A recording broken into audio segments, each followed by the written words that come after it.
all better. I like big plants, and I cannot lie. We're gonna do it. I'm gonna make more funny noises because that's how you do parkour.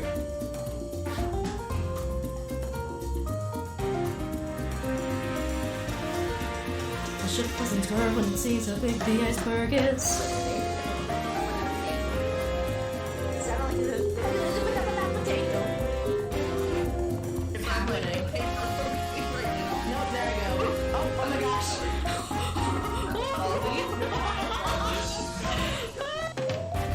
Are you ready for some top secret horse-based intel? There's a food that horses just love. It's carrots.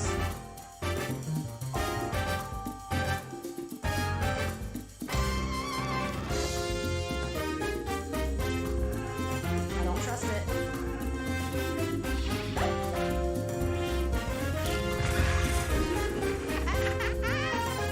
I cause problem on purpose. No, not like this. Not like this, no. I'm so land. Not random at all. It is in fact predetermined. I wanna work. We were wondering if... Oh, goodbye. Goodbye.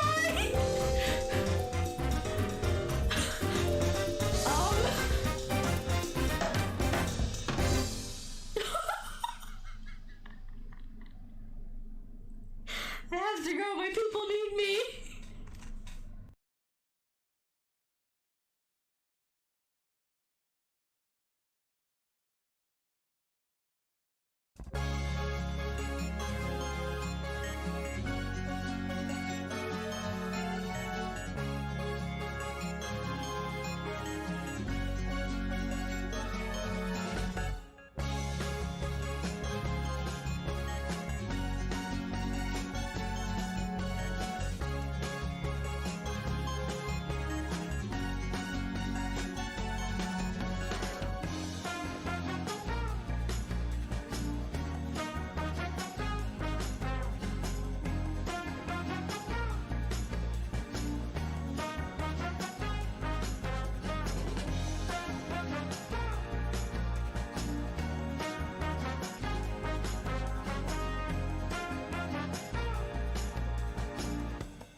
Hi everyone.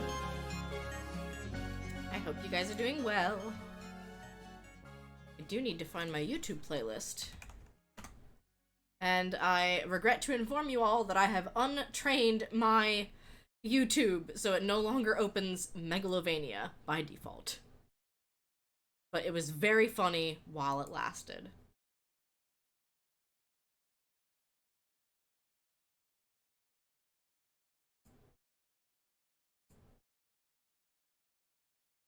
Alright, let me make sure I have this set up right. Question mark? Okay, I do. I had to switch back to my phone for Droid Cam, for my face cam tonight, because for the Legos, which you can't see yet, I wanted to opt for the higher quality camera on that, since, you know, it's got a lot of small pieces. It's kind of nice if I'm trying to show the little pamphlet for instructions or whatever I end up doing. The better camera is probably gonna get better use there, I think. And I also have my piranha plant model that I can use today, because I don't know if I can position myself to work on Legos and not just show you the top of my head, which is kind of boring. But, you know, I dressed up anyway. Welcome in, everyone. Congratulations, Mo, on getting first. Do you guys want me to start with the plushie, or should I start with some Legos and wait a little bit for the plushie? I figure, Mo, you are at least maybe going to want to see the plushie.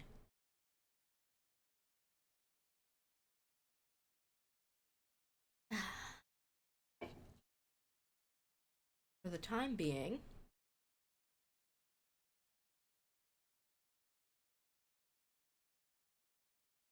ta-da! We have a succulent botanical collection Lego. Look at how pretty this thing is. I will wait at least until Mo is around to open up the plushie. Because, they drew my name, apparently, for the plushie swap. I'm very excited to see what's inside. Let me double check my model, because I'm a little far from the microphone, so blap, blap, blap, blap, blap. Oh, you're here. Okay. Then let's do that.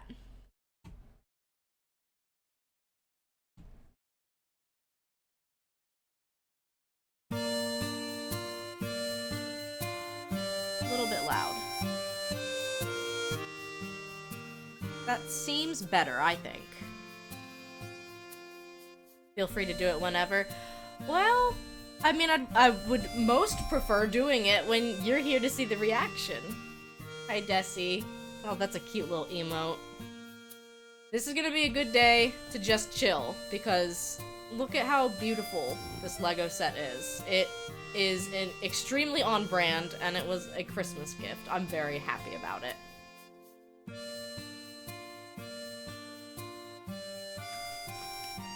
I believe I have the addresses hidden. That's why I wanted to open the box ahead of time, so that I do not accidentally show addresses. I ran into that issue once before, but I caught it in time. So I don't know what this is. I do know that it is for our plushie swap.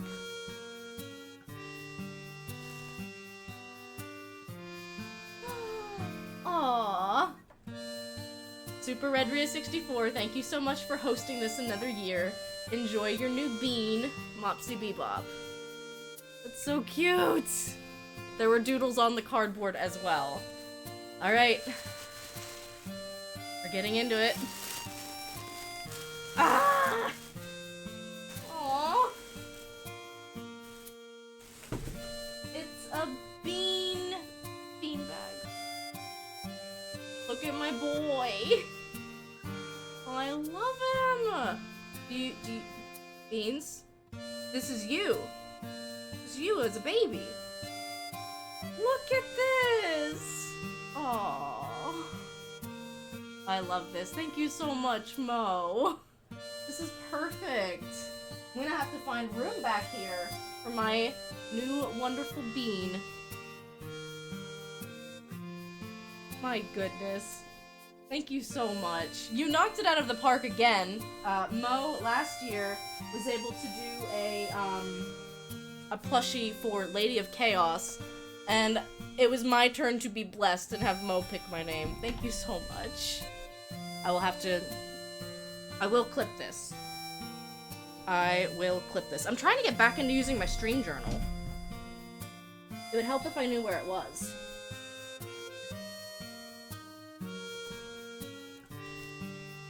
To be brought to life was your hint. Well, I am enamored. Okay.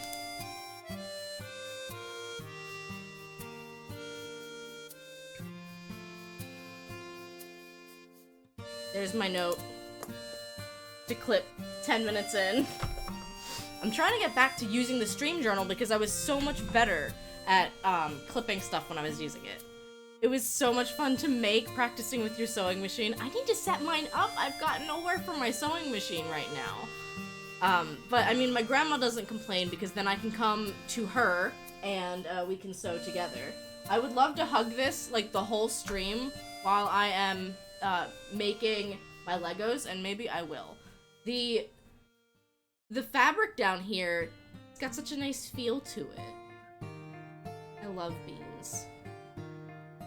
I love beans so much. If it looks like I'm building Legos with one hand, you know why. Oh my goodness. Well, let's see. Can I...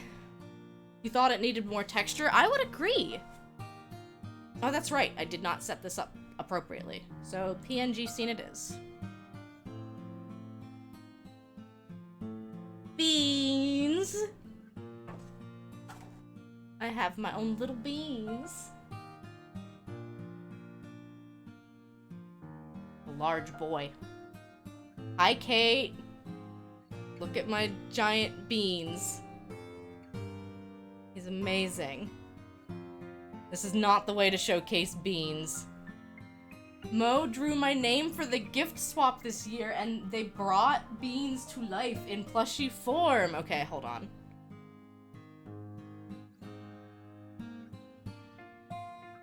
Big boy! Look at my baby.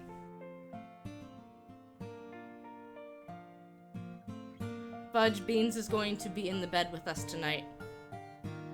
I am cuddling this little lad.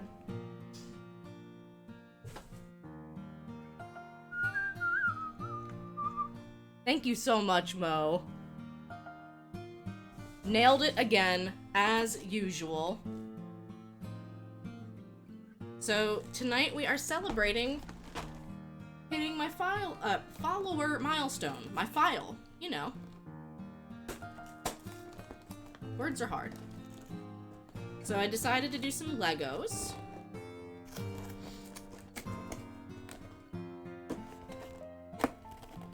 Oh, no problem. I'm hoping that Plushie Swap can be a regular part of the Discord at least, because it's not that hard. I just have to figure out who all wants to be invited and then send out the invites. The website does most of the rest, and then I just try to, like, check in and make sure nobody's gonna be late.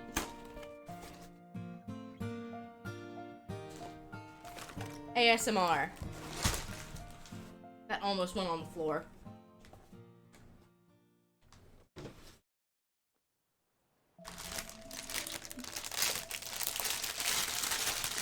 ASMR.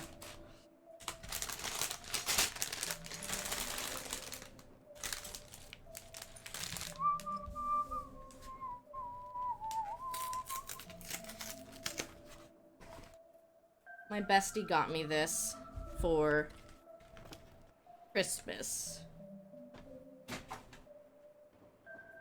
My bestie and my maid of honor.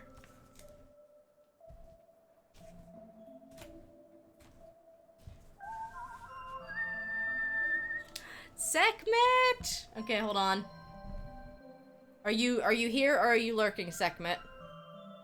Hi, Ivy! / Sammy? We're coming back. We're coming back, cause hold up. I'm gonna show this off all night.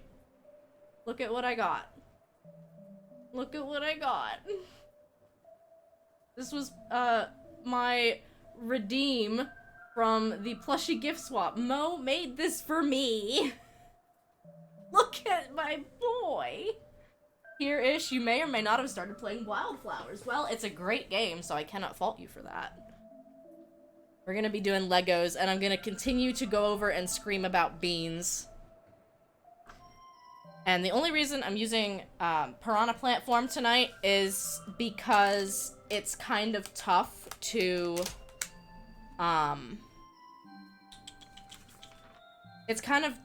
like look at the camera and be sure that I'm like visible.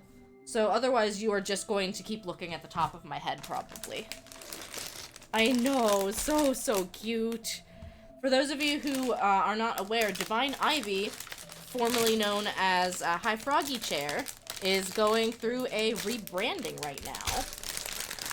So if you see a new name around, that is why. Very excited.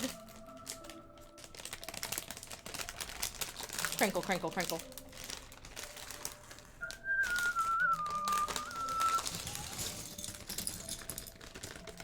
I'm trying a different position for my camera this time around.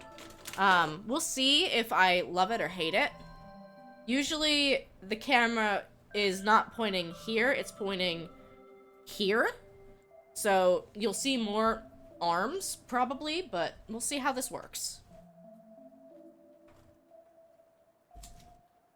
My only regret is that the instruction manual might be sideways. But so far, the good camera being used here, I like this.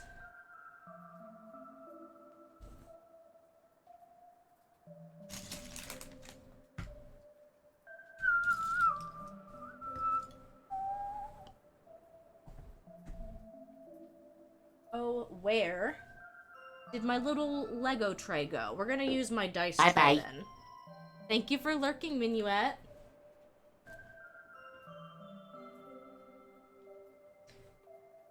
This is my dice tray that my husband got for me. I mean, it's not a tray, it's literally a box that holds the dice. I'm using the wrong term. I'm a fake fan.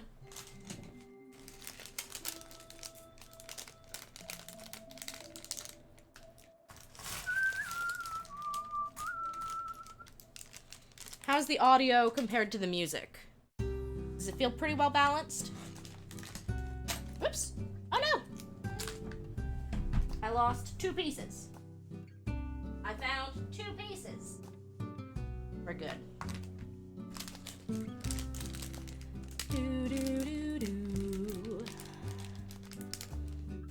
We are also going to talk a little bit about my upcoming rebrand stream for Mario Day. Because I thought it might be fun to kind of like talk about the what-you-do's-it things. Sorry, words are hard.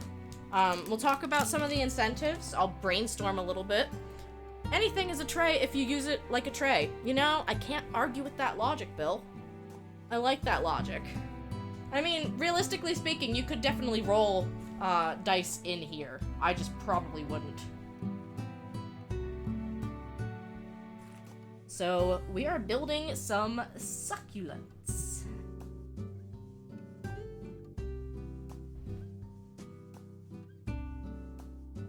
You might see a good amount of my arm. I have freckles on my arm. You are welcome to look at my freckled arm.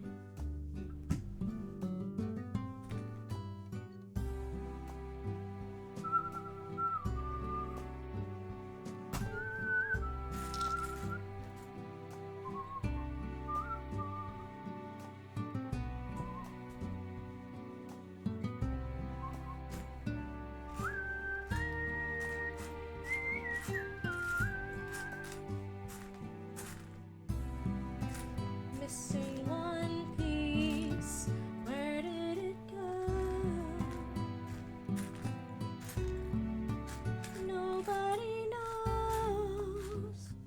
Yeah, for real, there's supposed to be a 4th one. What gives? There it is. I knew it was hiding. Part of a box for holding dice, a very cool box, and you're using it to sort and hold Legos like a tray. It's a tray, and it's a dice box. A dice tray.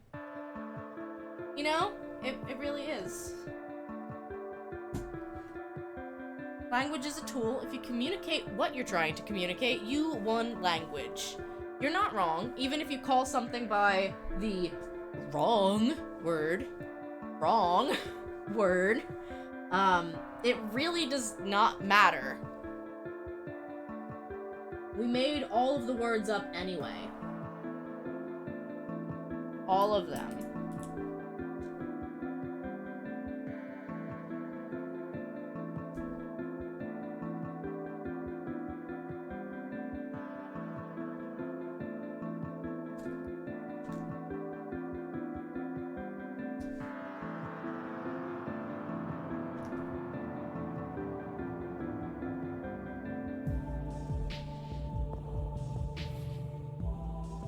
happy Friday to you all. For the first time ever in my adult life, I have the day off on Monday for MLK Day.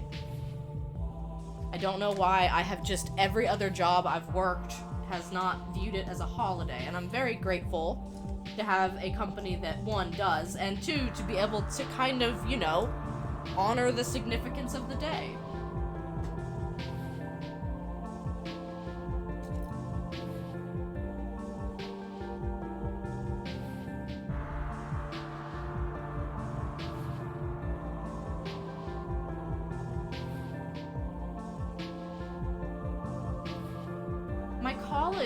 Tried to do something along those lines, where I want to say it was like my senior year or something like that, where they started honoring MLK Day by not having most classes. You still had to go to band, you still had to go to like music lessons, and at a music-focused college, it didn't change that much for me, but they did also offer some like seminars on, like, racial diversity, on historic Martin Luther King topics, etc.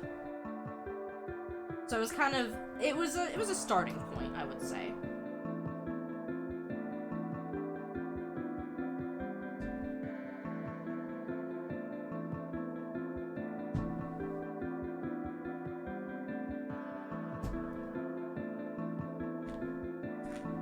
Are the corner pieces.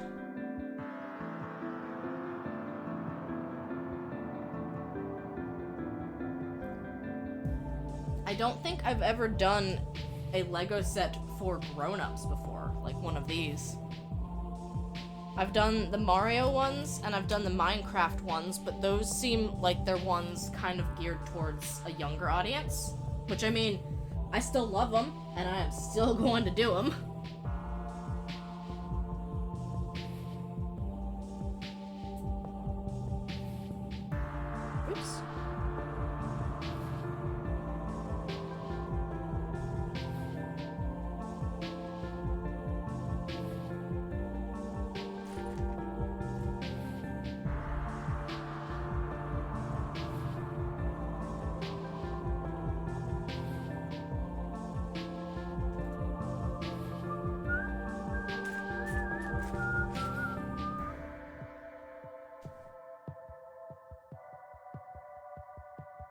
These pieces are even tinier.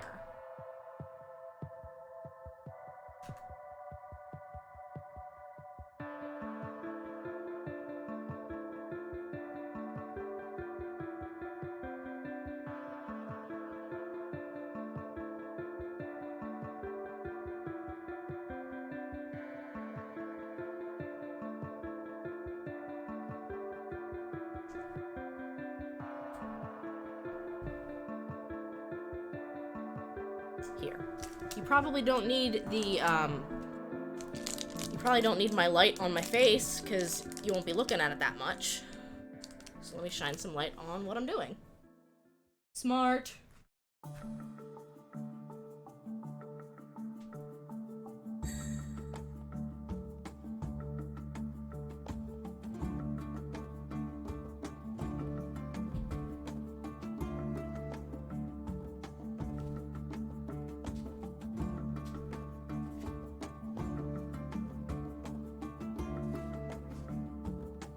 I will enjoy these Lego succulents because, Sammy, despite all of your tips on succulents, I am still finding myself to be a succulent murderer.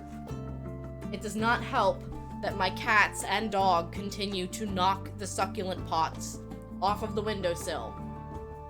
I don't think plants were supposed to be knocked onto the ground this many times.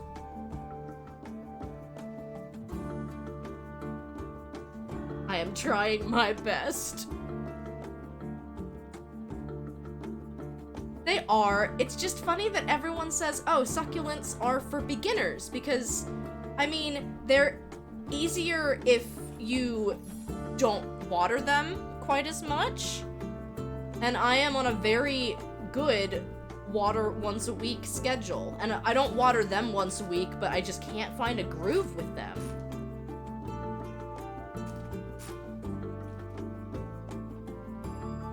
I had a really good groove when I had a big office window.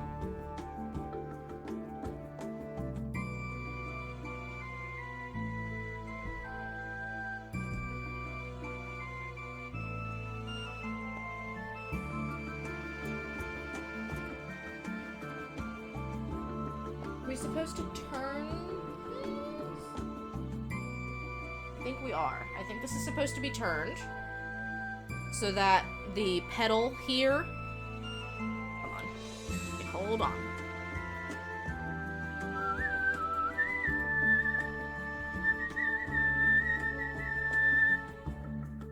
Properties. Configure.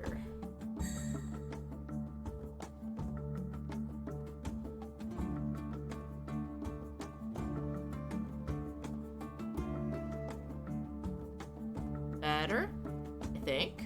So yeah, when the little, I think the little divot is supposed to line up with the one down beneath it. If you get an air plant, then you won't have soil to knock down. You're not wrong. I have plenty of other plants, and of course, Inky wants to eat all of them. No one knows how much water is with succulents, because they're all so vastly different. You know, that's a good point. I mean, I would argue all plants can be vastly different, but maybe less finicky because succulents need less water, and it's just, you don't really know how much is less. But yes, I have a bunch of other plants that are doing just fine, and that my cat tries to eat all the time. He's a hungry boy, what can I say?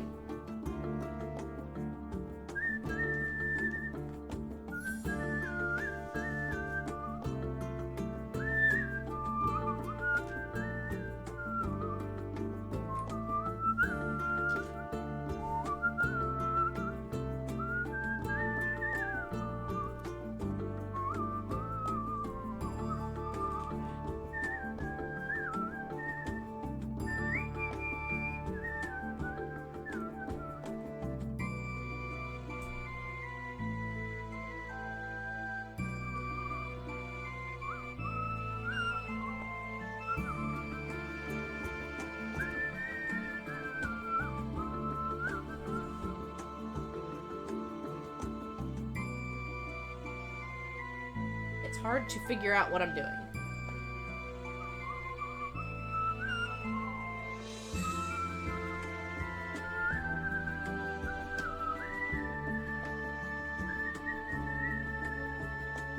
I think I do that 4 times.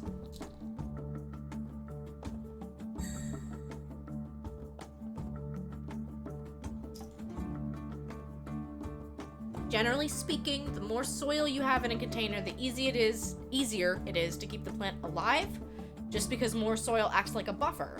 With succulents, they tend to be planted with very little soil. That is definitely a thing. My succulent plants are tiny little clay pots.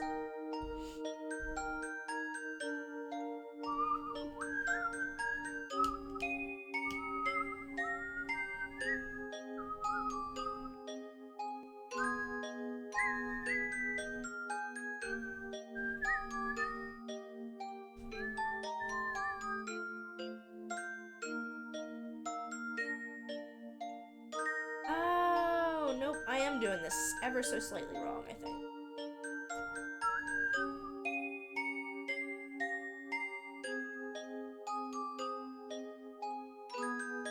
By wrong, I just mean I don't think I was supposed to turn that one thing.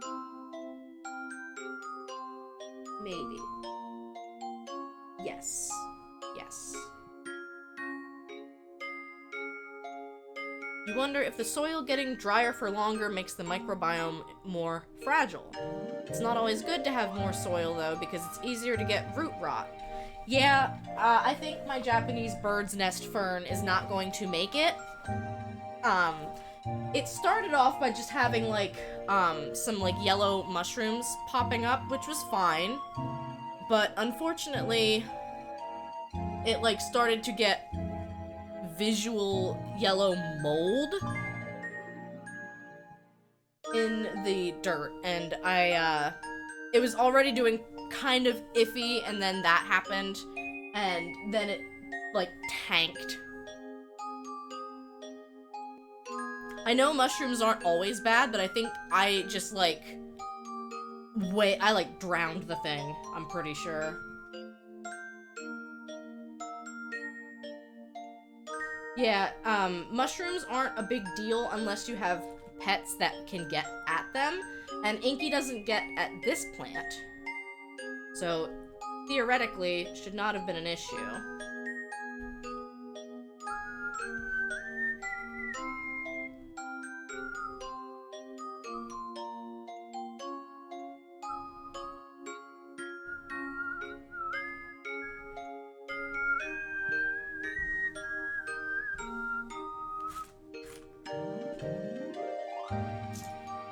I remember when I had a succulent that I took really good care of for years. And by taking really good care of it, I mean I left it outside and neglected it, and it thrived. And that was, like, one of my first plants. Unfortunately, when I got to bring it into an office, it didn't have any window space. It was all fluorescent lighting, and it did not do particularly well with that. Ow! I'm still doing this wrong. Okay, this is not supposed to go on here. This is supposed to go on the little spider web that I have down below.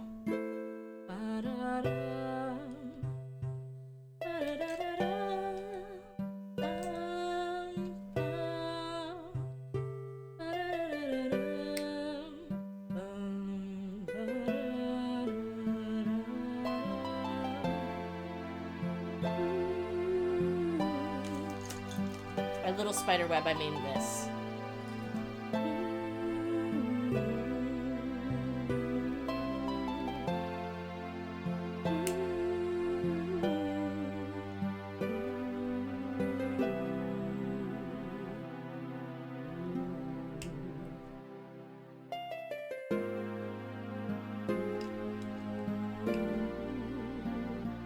There we go.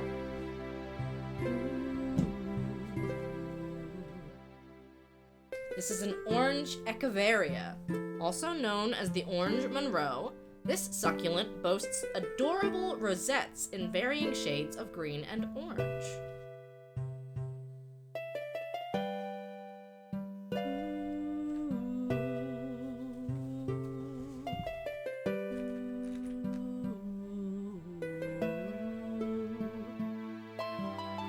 Then we put a little peg in it.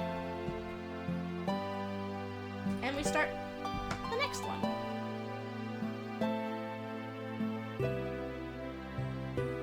See, someone had pointed out that I could try to pull up the PDF Lego instructions, but I don't know where I'd put them on my overlay. Oops. Grabbed the wrong thing. Pardon me. There we go. I wanted to stop bouncing out from behind my caption pipe.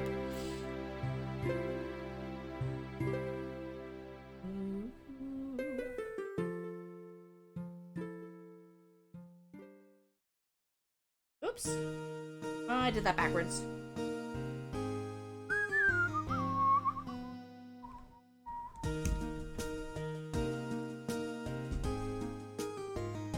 Are we having a good Friday?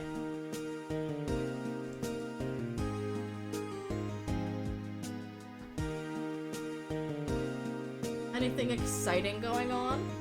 I wish I could say I had anything exciting going on, but I just have to get my car's oil changed on Saturday, unless the garage is open Monday. If you didn't hear, my car recently had a very expensive drink. My car battery drank half a gallon of water. And my car got very angry about it. I can't imagine why.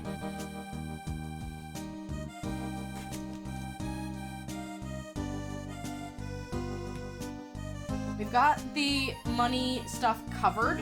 I'm just pinging the Ko-Fi on the off chance that you are interested. Yeah, did you not hear this story, Sekhmet? There was a gallon jug in the trunk that I forgot to grab with grocery run. And guess whose battery's in the trunk? It's me.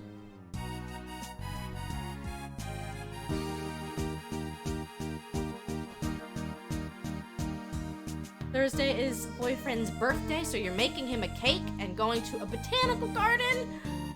I miss the botanical gardens. We have a really good one. It's like a 50-minute drive. And we have to go through Amish country to get there. And by that, I just mean, like, I had to come home through Amish country from my craft retreat last weekend, and we counted 28 horse and buggies that we passed. No, horse and buggy. Thank you, captions.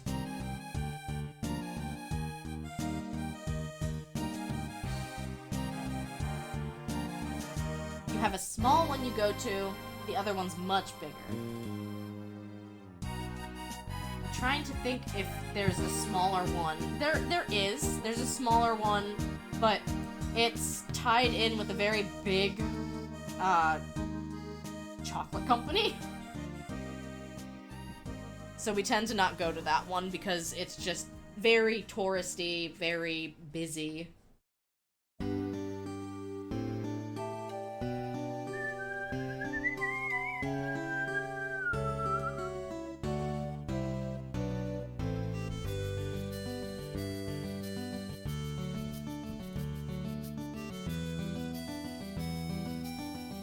I also will start posting about this in a little bit, but I'm gonna be taking another sponsorship gig from HelloFresh.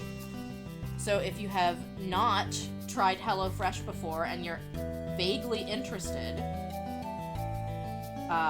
stick around, because I'm probably gonna start setting things up for it tomorrow. You pay like $20 and you get at least dinner for the week for 2 people, and it's $20.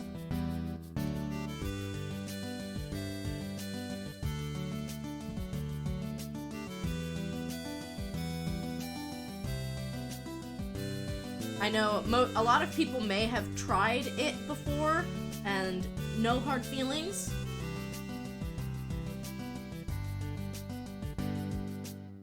I will probably try to talk about it a little bit less this time around, just making sure I hit on all of the main points.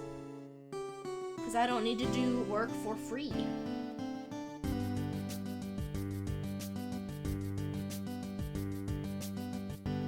This is weird.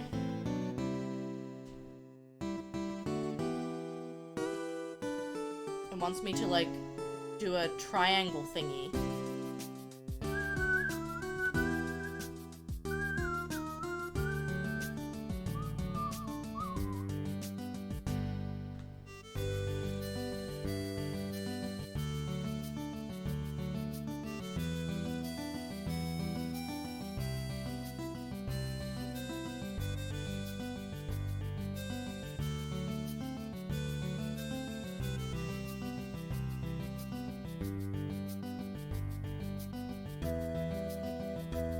And then you put the other green dot opposite the first one.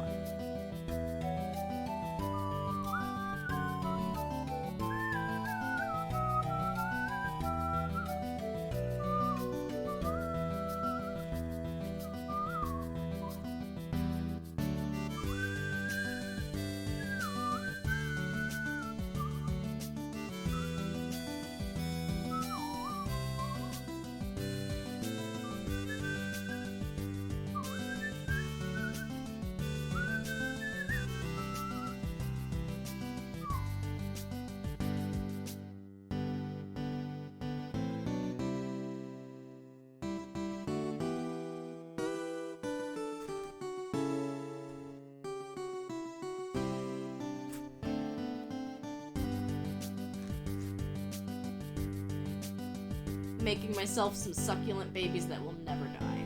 I love that. Love that for me.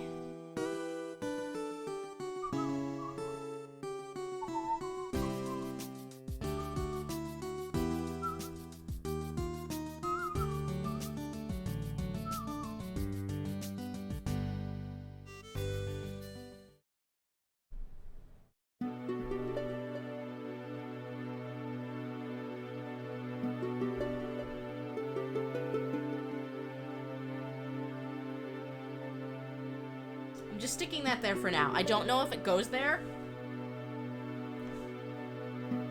We're getting into some weird pieces.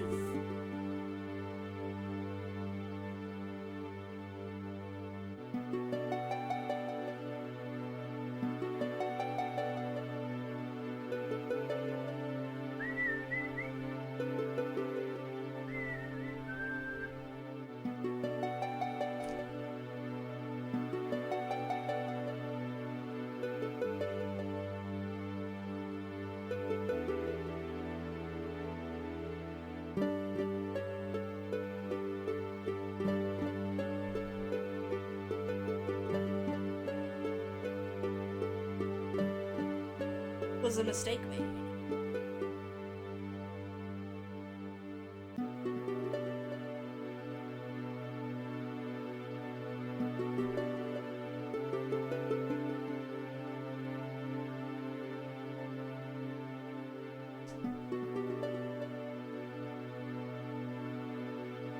Got it.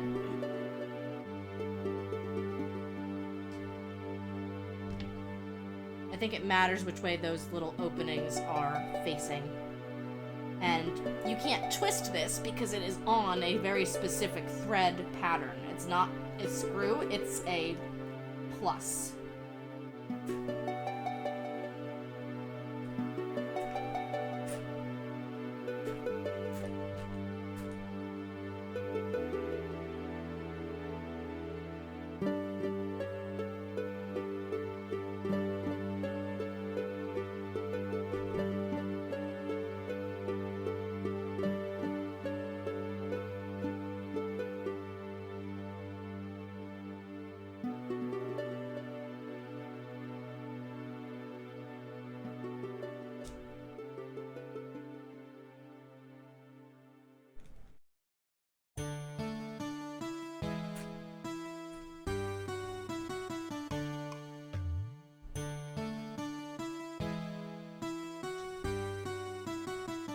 I'm going to move my keyboard tray, and I'm gonna adjust my posture, because I'm sitting like a goblin.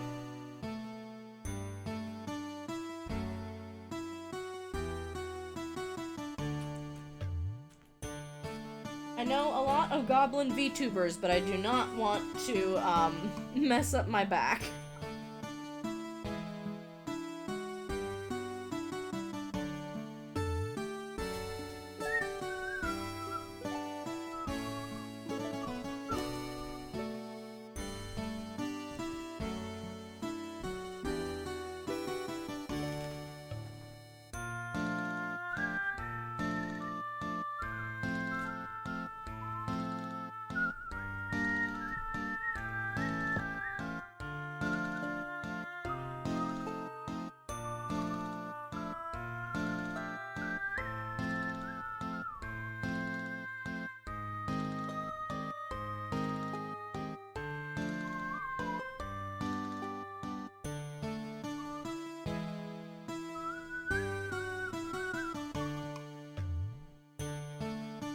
Oh, I love the Rune Factory music so much.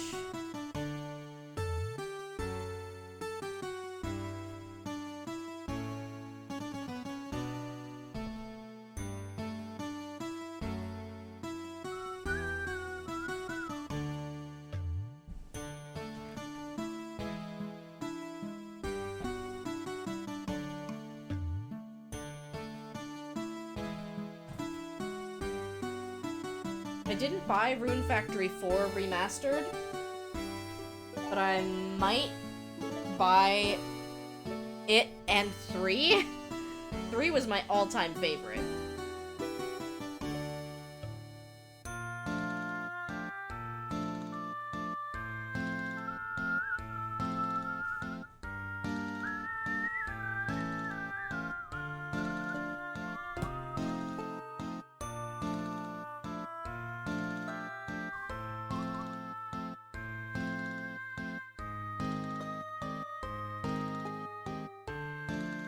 And I don't know why, but the Rune Factory music just... it's on its own level.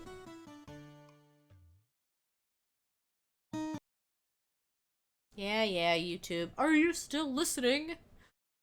I am. You don't need to remind me that I like this music. Don't call me out like this.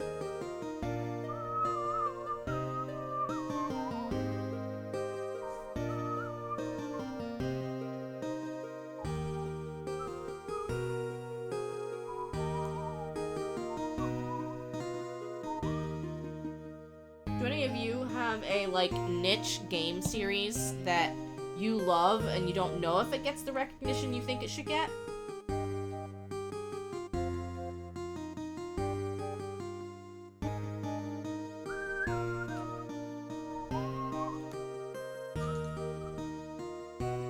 I can't complain too much either because Rune Factory is starting to get that recognition. I actually love the fact that Square Enix made Harvestella kind of as their own take on the genre.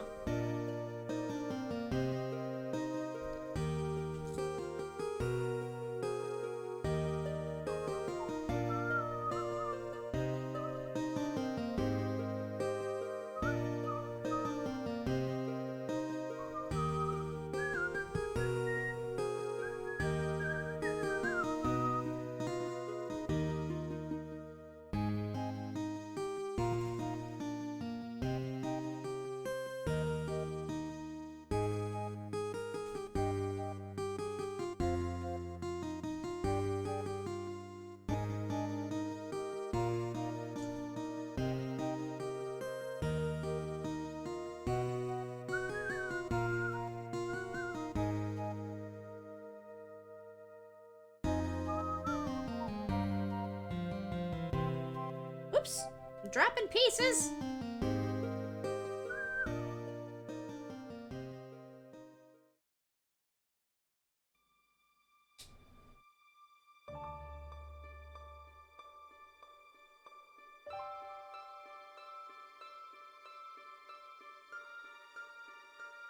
See, I lost a leaf of my fake succulent already! I'm killing them!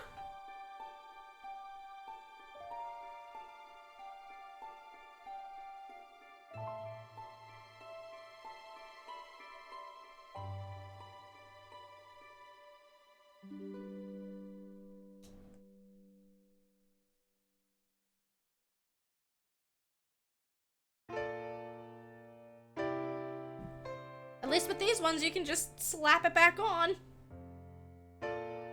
Me frantically trying to glue leaves of my dying succulent back together.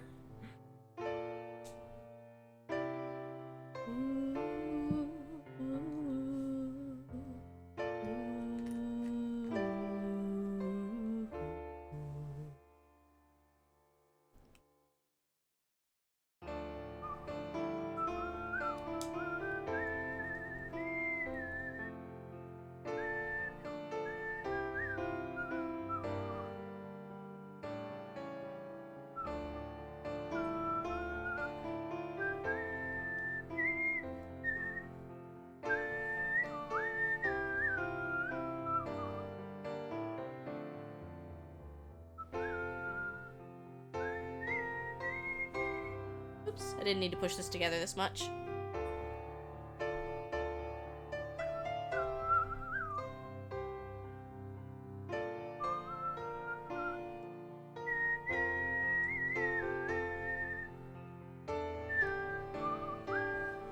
There we go.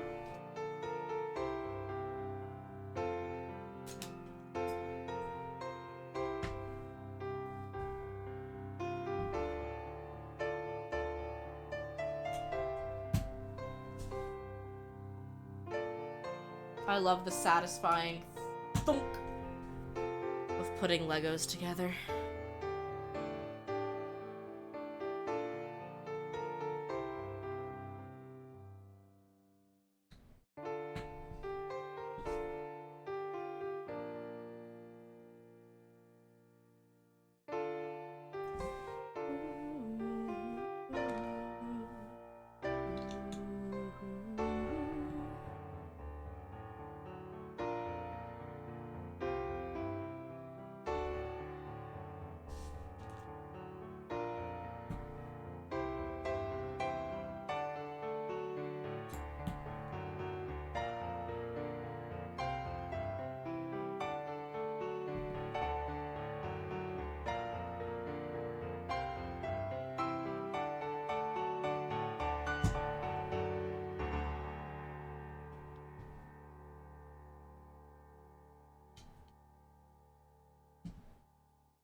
See, I would bring back the whistling emote that I had on my puppet model. Hi, Cookie! Welcome in. Yeah, I'd bring back the whistling that I did with my puppet model, except the microphone doesn't always pick up the whistling as loud enough, so the AutoTube doesn't always think I'm actually talking. I am missing a piece. It's hiding here. No idea. Usually I can find them pretty fast. I don't think I've ever had Lego actually be missing a piece. If anything, there's usually extras. Which makes me think, did I drop it? Because I did. I remember dropping 2 Legos. But, let's do a little shout-out segment, shall we? Because I promise you I did not... We're celebrating 725 followers, and I promise you I did not get there by myself.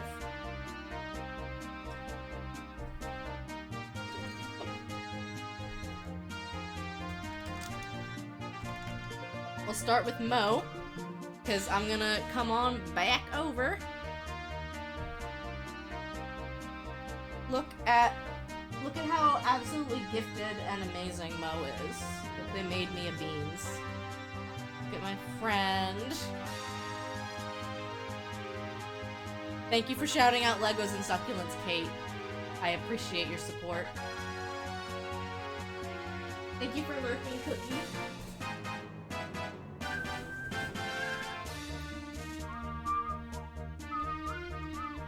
I am actually kind of surprised that twitch.tv/Legos has last been seen playing no game. You'd really think. Lost in Random. I feel like I've heard of that, but I'm not sure if I remember what kind of game it is. But we're putting together the little Botanical succulent kit. Biscuit's playing it right now. Ooh!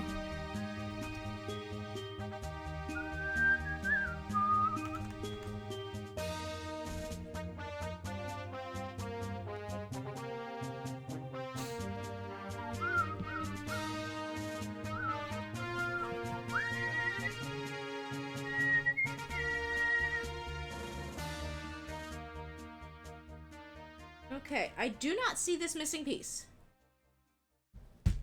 Frustrating! And it is a black Lego piece, so I feel like I would probably see it pretty quickly on the floor.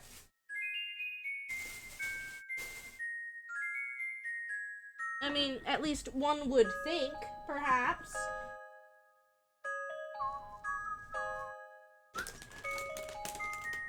I don't see it on top of my art tablet, because I know that is also a black surface that it could hide on. I don't see it on my keyboard tray. We will try to keep going without it, I suppose.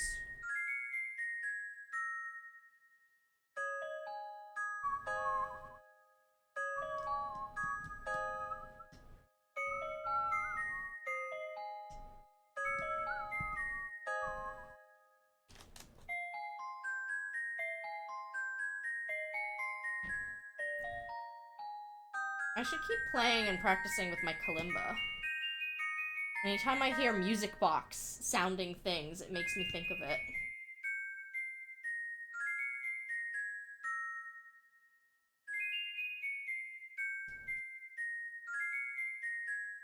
I taught myself, the Mario Galaxy Luma, like, fairy tale song, for lack of actually remembering what it's called. And I love that.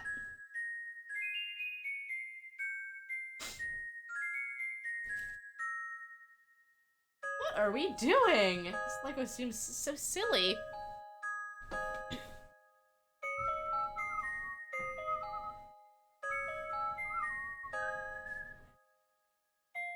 Like, getting a little, like, ramp piece.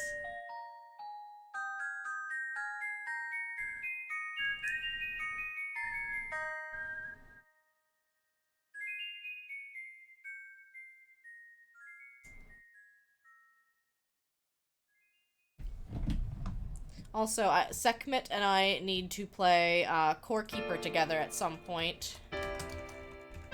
I know she is lurking, playing some Wildflowers.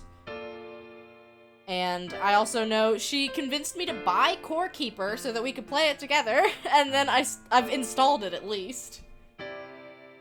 But I've just been a busy little friend.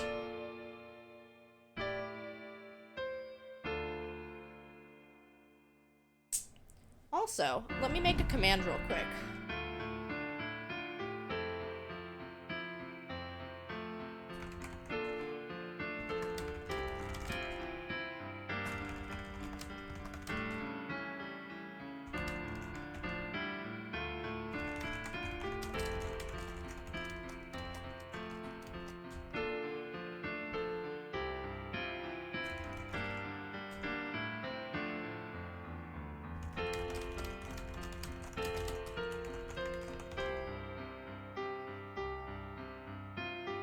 Okay, exclamation mark art.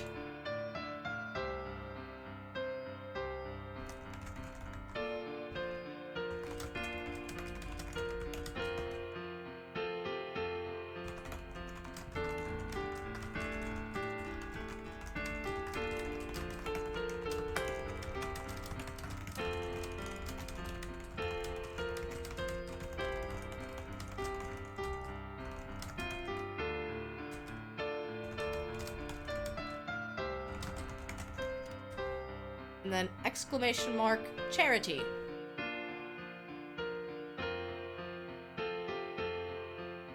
This literally started last night, but the way that we did the plushie gift swap in January, we are doing a Valentine's Day themed art swap with some other Twitch streamers.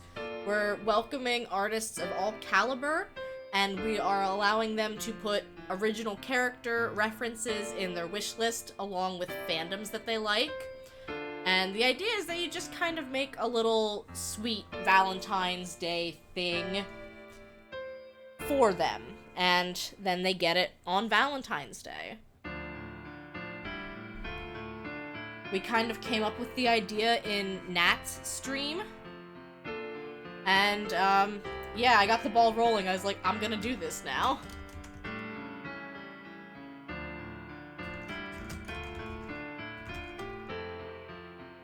So if anyone else is interested, we are still gathering some members. We're probably going to officially draw names at the very end of the month, and then you have 2 weeks to make your art. You can stream it if you want, you don't have to.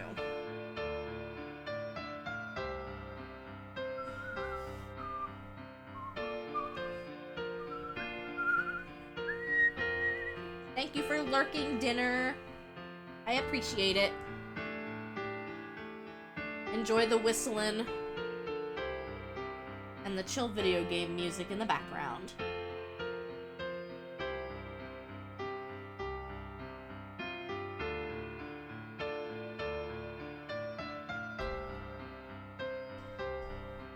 Oh yes, so we're gonna talk a little bit about the upcoming rebrand stream. And, basically... Sorry, I'm distracted looking at the Legos.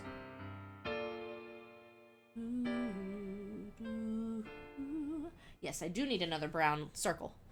So, there's going to be a couple of possible chaos art incentives.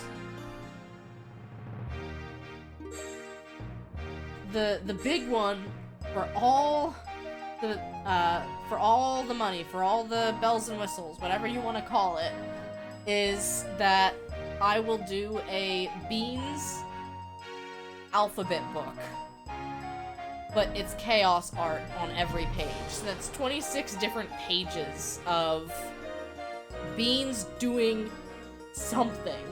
I have no idea what. I better get better at drawing that little guy.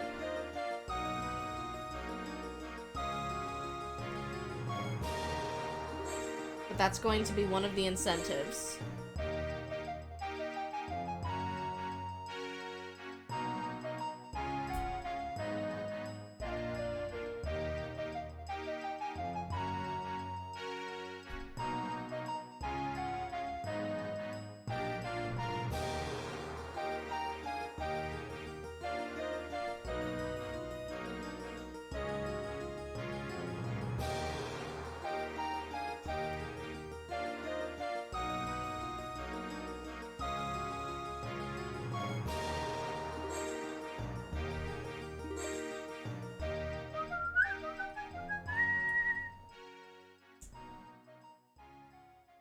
I mean, Beans already gets up to some pretty wacky antics on a daily basis, so I kind of feel like, saddling up to do 26 of them, themed around, different letters of the alphabet, it's bound to be a great time.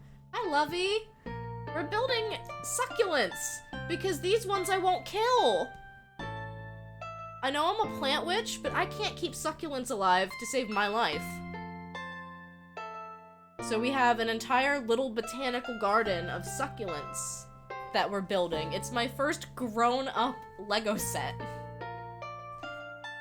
I'm fine with so many other kinds of plants, but succulents, I love them. I wish the best for them, but I can't keep them alive. Does not help that my cats keep knocking them off of the windowsill. Important wildflowers update before you break for dinner. I have a cat. You got to the point where you adopted a cat? Or you just have access to a cat? Sorry if spoilers, but you have watched me play the game.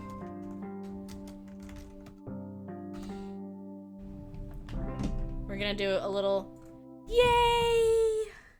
Pet cat, pet cat, pet cat. Of course, Lovey. I should probably put the charity one on a timer, I'm thinking. And in other news, I am most likely going to be taking on the, whatchamacallit? Wait. Oh no, I did this right. I'm gonna be taking on the HelloFresh sponsorship again.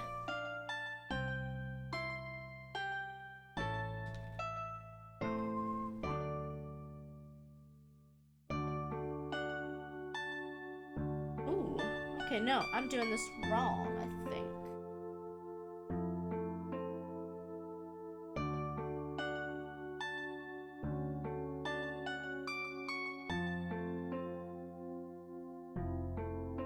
We have a lot of things going on, and I think I have no chill when it comes to planning events. I love coordinating and planning events. I really and genuinely do.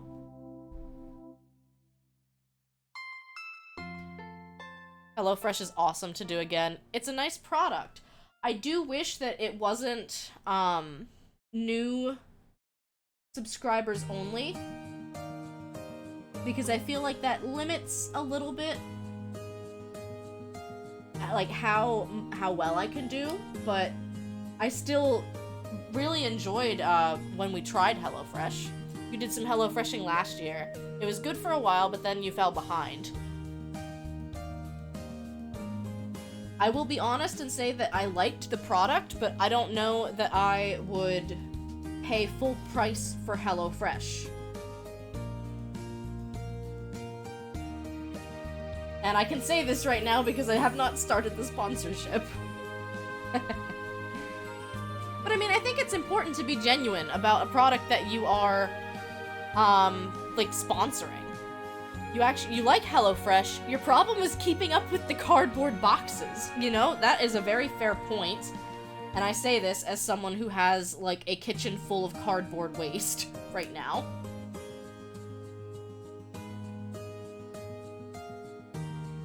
It looks like HelloFresh, the company, is starting to have a couple of different options available. So there is a more budget-friendly one that Sekhmet used to use. And then there is one that I want to say, Factor, is maybe priced similarly to HelloFresh, but it's more about, like, the meals being less prep intensive, if I understand the ads that I saw correctly. From what you understand from watching me, you'll get to pick from a few predetermined options. My cat's name is Cleocatra. Yeah, Wildflowers is like that. You can't use text to input animal names. Factor is pre-made meals. Thank you, Lovey. I thought it was. So, HelloFresh has options, basically.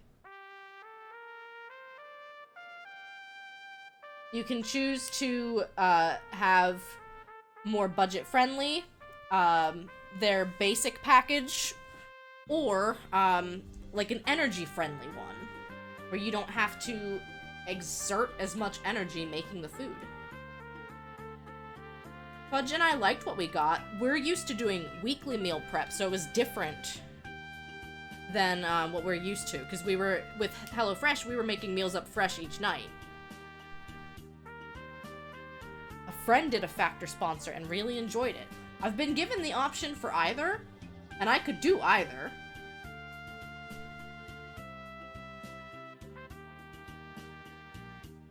Stream Elements has been very generous with their sponsorship opportunities. There are some that I refuse to take on principle.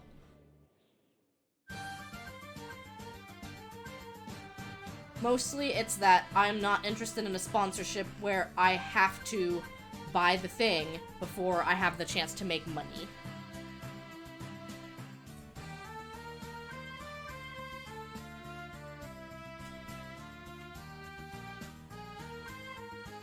Look at this!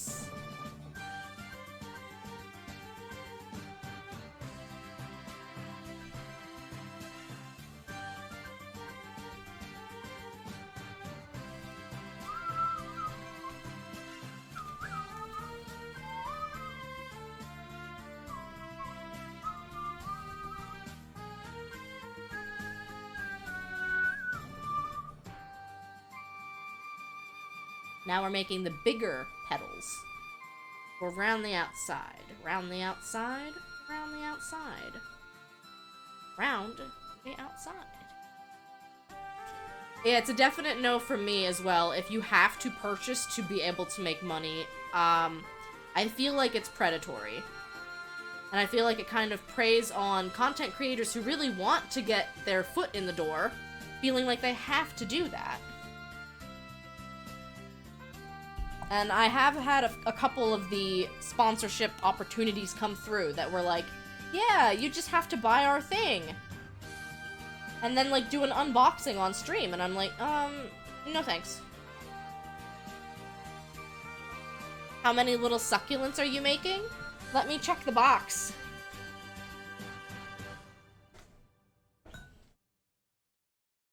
Wow, I can't even get the box in here right now. A lot. 1, 2, 3, 4, 5, 6, 7, 8, 9 or 10, I think. Yeah, these are so cute. Sounds too much like multi-level marketing to me. Exactly, Cookie. And that's why I'm just like, yeah, I'll pass. If I have to buy your thing for the chance to make money, I will pass. I almost made an exception for a glasses sponsorship that will not be named, because I needed new glasses. But, I ended up getting sick before I could actually do the sponsorship, so I didn't go through with it, and then, looking back, Fudge was right, like, it shouldn't have to be like that. If you have a chance to hawk something you genuinely did buy and love, I'm in. Oh, same. Definitely same.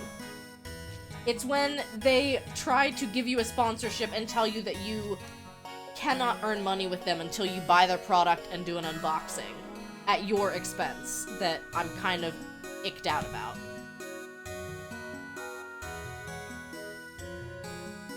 If you are a content creator and you're getting offers like that and you're worried that you won't be able to do any better, I promise you, you will. It's definitely 100% okay to only take sponsorships that you're interested in. I've been offered a Genshin one in the past, and I've just never played Genshin, and I'm not particularly interested in it. It's not for me, personally. That's not a sponsorship, that's affiliateship. You know, that's right. There's a lot of weird language stuff that goes on when you are promoting content. Like, a lot of people are being offered partnerships, but really it's just like an affiliate code or something. I want to say Soy Milk made a good tweet about it recently.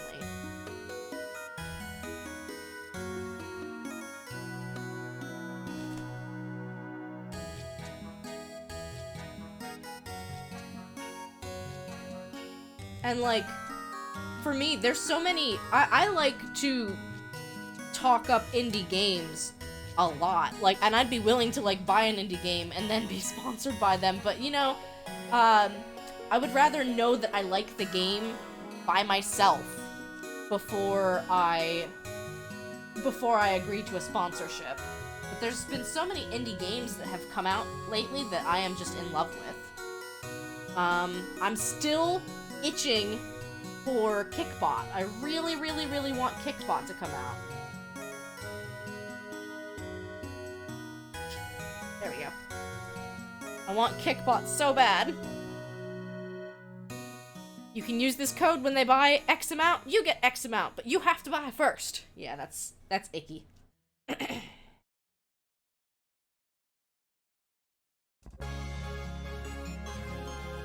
Hey! It's my trailer song! This came on in the car the other day and Fudge got so confused. I love this little succulent.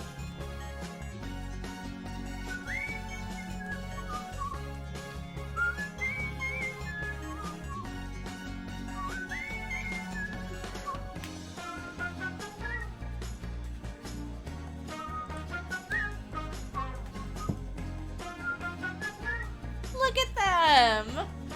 Aw. So many nice indie games. I was talking about one I found the other day and was able to get a code for it. So excited. I really appreciate how regular a thing it's becoming that indie game devs are giving out codes to their games.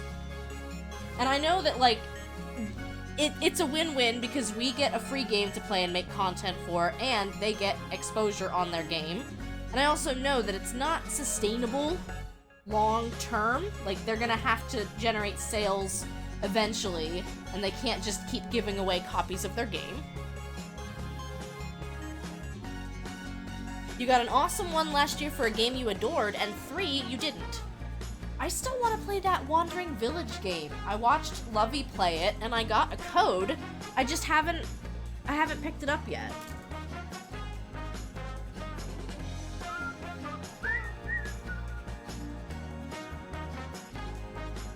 I have a little spare flower part from a different set. Oh, I can't fit it in there. Not by itself, anyway. Aquamarine. I don't know if I've heard of that one.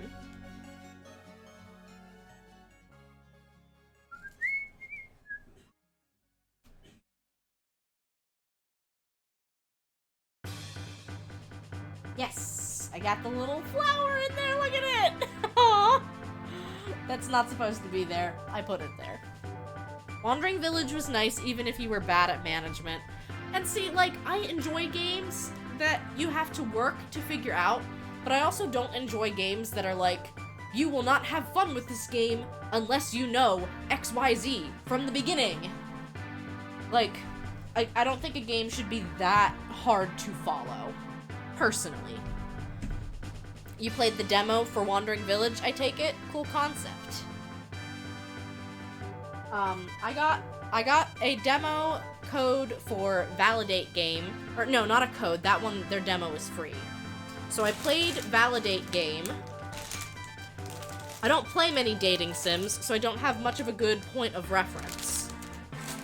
And I got a code for Wildflowers. Loved it. I got the free demo for Kickbot. Hi, Xanity. Welcome in. Validate. That's on your list for Valentine's. That's a pretty good pick. I hope you're feeling alright, Xanity. We are posting, if you see my tweet, we're posting memes for Xanity.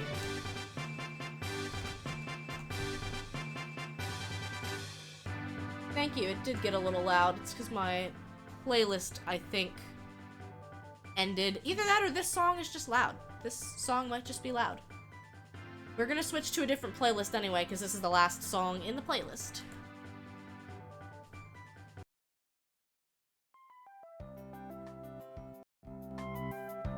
How's that? Words, words, words. But yes, if you see my tweet and you want to share some happiness, go ahead and toss some memes over to Xanity. Now, where did I put there's the books, I think? Yes. Book number 2. It looks like we get a purple one, we get a blooming cactus, and we get an itty-bitty little succulent. No worries, Cookie. I always appreciate being told if the music balance changes. What games are you looking forward to in 2023? Or anyone?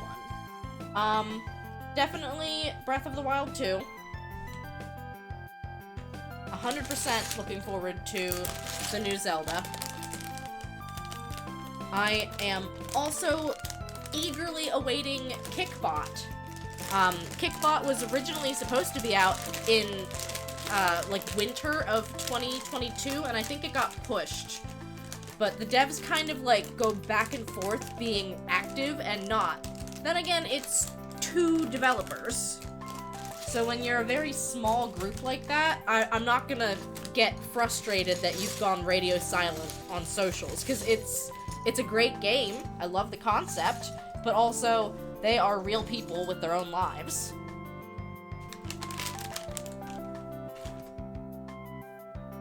I know some people are really looking forward to the Story of Seasons, A Wonderful Life remake.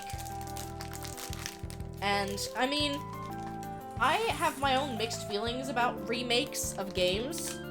Sometimes I am a big fan, depending on the game, and it also depends. Is it a remake? Is it a remaster? Is it a port?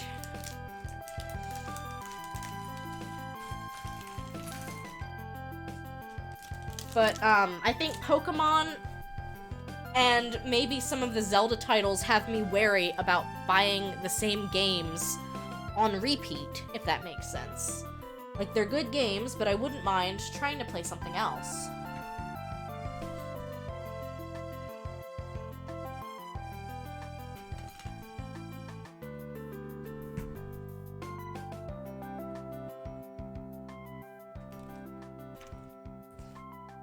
I feel like my Zelda lovers in chat, though, are all looking forward to Tears of the Kingdom.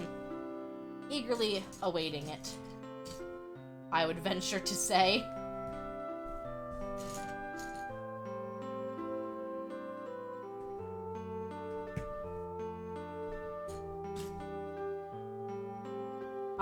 There's also...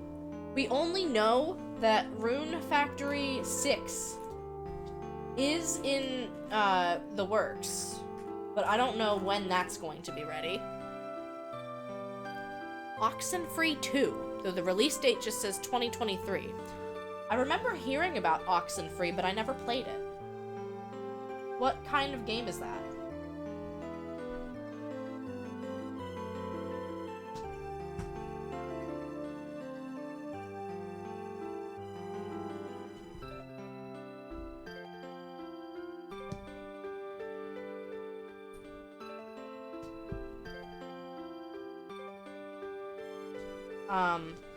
There's a couple of other games by Chucklefish that I keep meaning to check out. I want to say Inmost is one of them. It's almost like, it's a pixelated, eerie horror-style game, from what I understand. I also kind of was curious about Eastward. Oxenfree, played it 3 times. It's sort of a point-and-click mystery adventure. Oh, that sounds cute. Oh my gosh, I don't know if I said this in chat, but one of my mother-in-law's Christmas gifts for us was tickets to an escape room. And you can't hear me again. Is my mic cutting out? Because it looks like it's giving me some trouble with the whatchamacallit as well. Let me move the mic a little closer. Because I saw that my model stopped talking there too. Oh, it's the music? Okay.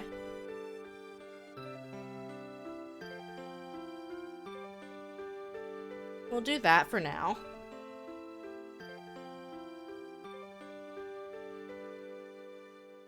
No mic cutting out? Alright. Well, the song is changing. We'll see if this next song is worse. I don't like this song at all, actually.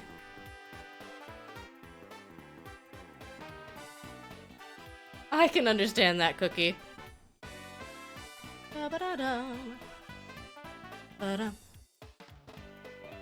Is this blend better?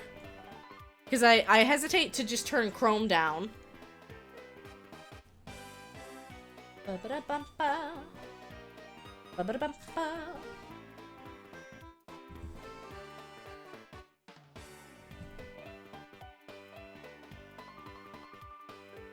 Touch better, but still loud. Huh. I almost have the YouTube volume, like, down the whole way. A little more. Let me know if that's any better. Seems like my Farming Sim playlist might be a bit louder than my Rune Factory playlist.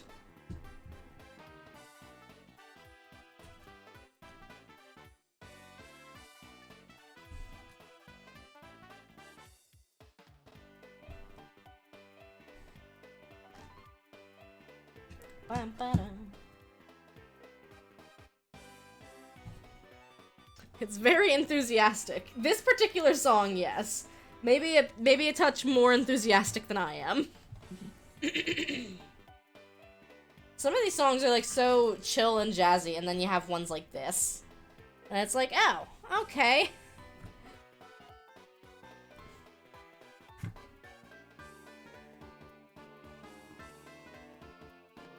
I want to say this is a summer song.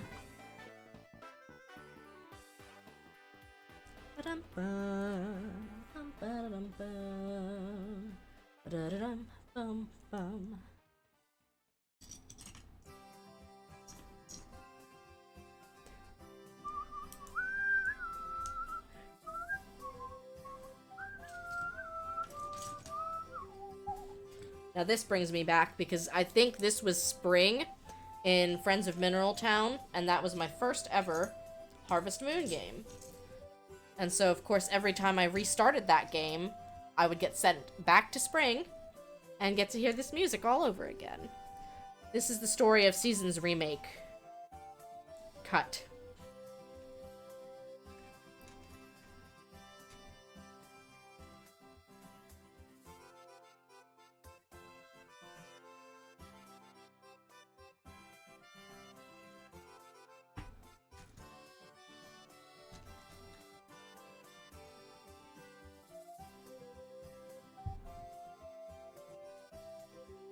So where were we? We were talking about some games. I was talking about the escape room. That, as a Christmas gift, my mother-in-law got us tickets to go to an escape room. And I've never been. But of course, the catch is that the tickets are to go with her to the escape room. Another game you're looking forward to is supposed to come out soon is Wild Frost. It's like a deck builder, but also not. I really enjoyed Inscription because I kind of have a soft spot for, like, eerie and unsettling horror games. And it was also a deck builder, and it scratched a lot of itches as far as a game goes. Yeah. Oh dear was my initial thought as well. But I've never done an escape room. I've watched Nat play some escape room simulators. But of course that's maybe a little different.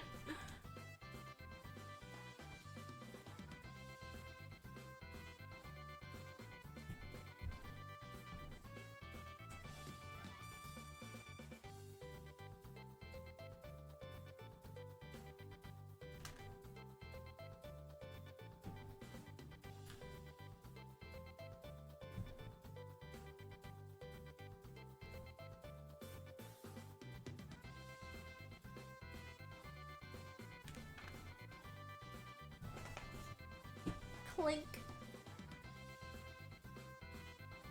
Oh. Turning it upside down and putting some little red markers in the corners, it looks like.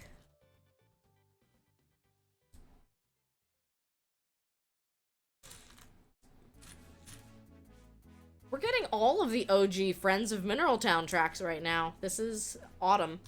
And we just had summer. Maybe it didn't, did it shuffle? It usually shuffles.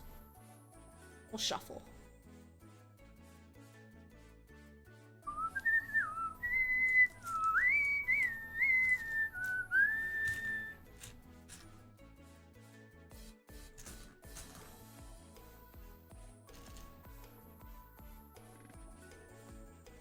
I am a sucker for video game music.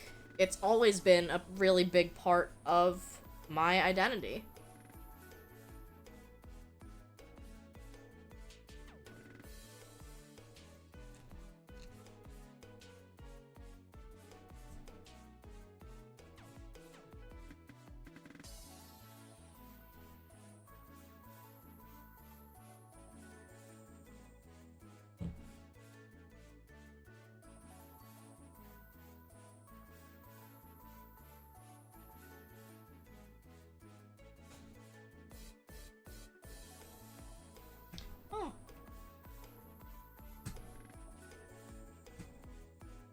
This doesn't really click in place, it just sits there. That's what the pegs are for, though, is to help it sit nicely.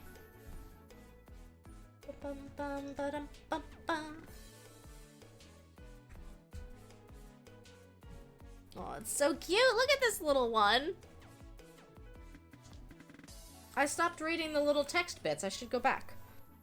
There are approximately 10,000 types of succulents that you can grow. The fun Lego succulents are a great way to start your collection. Because hopefully they won't die. We're gonna do a purple one next. That's your favorite color, Mom.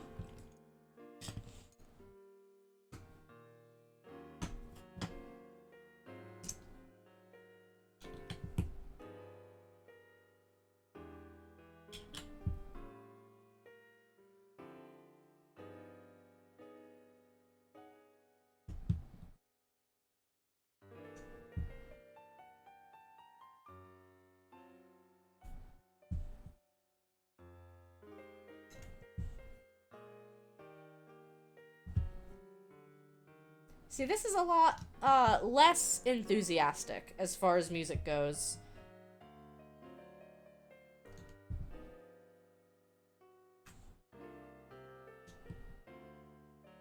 I might grab the Game Chops album Smash and Chill after this, because that's one of their more recent ones, and one of my favorites. Or at the very least, there's a lot of tracks on there that I just absolutely adore.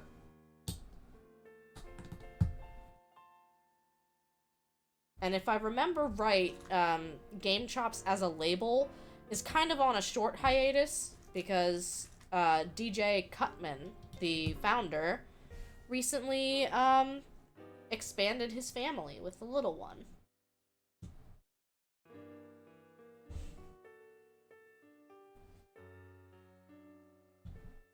And of course, learning how to be a parent does take precedent. As it should.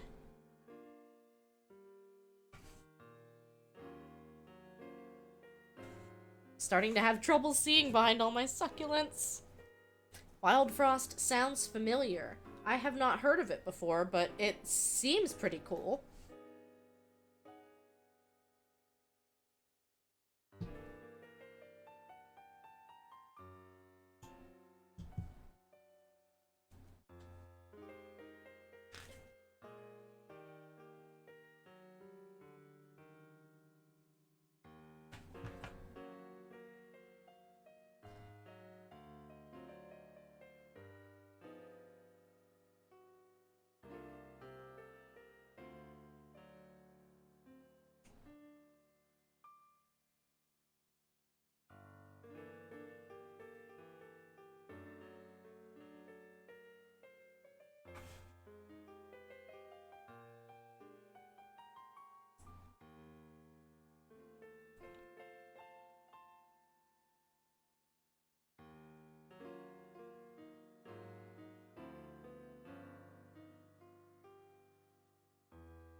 Where is my spider web? Right here.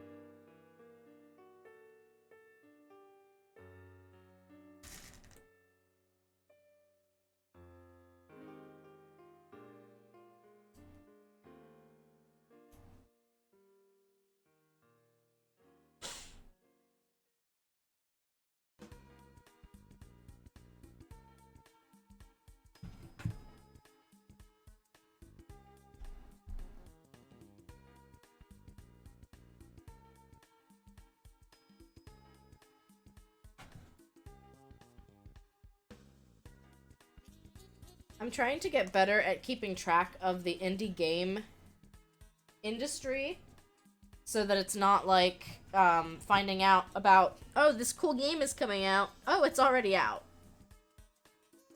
So I feel like I've done that a couple times.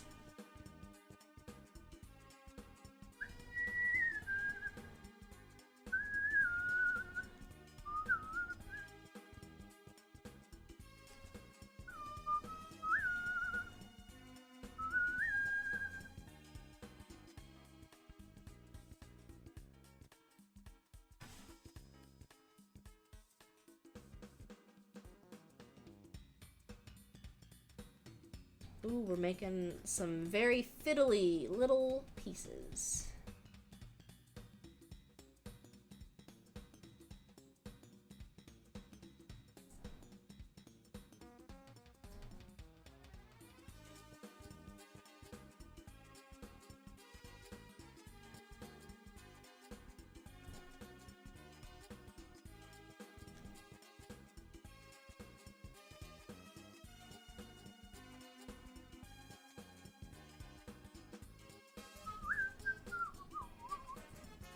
So, yeah, aside from the excitement of doing a Beans alphabet book, there's a couple of other incentives for the upcoming rebrand stream / tipathon.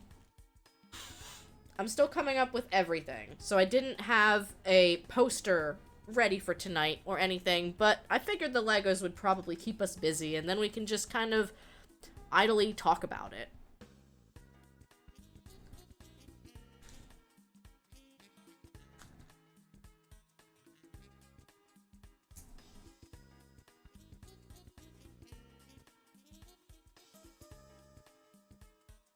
You have two sources. One, you watch the Wholesome Games broadcasts, and two, you track them on your Steam wishlist.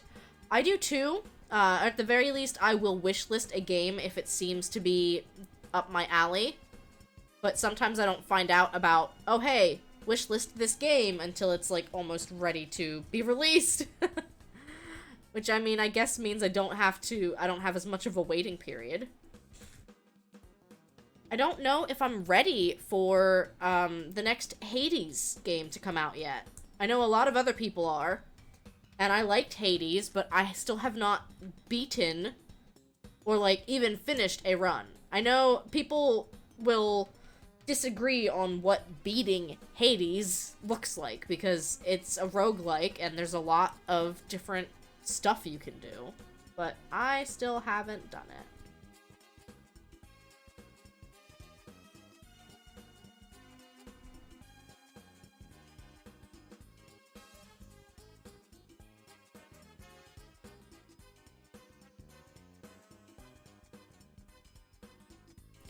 Welcome back, Minuet. We're making little succulents. You're not sure if you can finish it on stream without going God mode. Yeah, like, I feel like streaming a game like that is already kind of difficult adds an extra layer of, struggle to, like, oh, I want to watch my chat, oh, I want to do this, oh, I got raided. You know, whatever happens in a normal stream. I know that, like, Hades is not the only game that applies to, but still.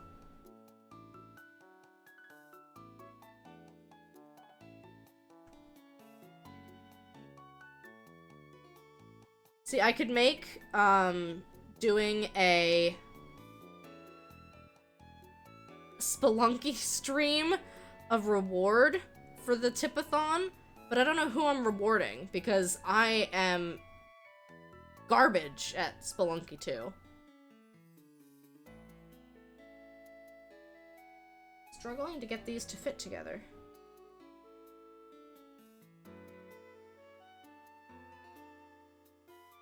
So it's like, who am I incentivizing here, really?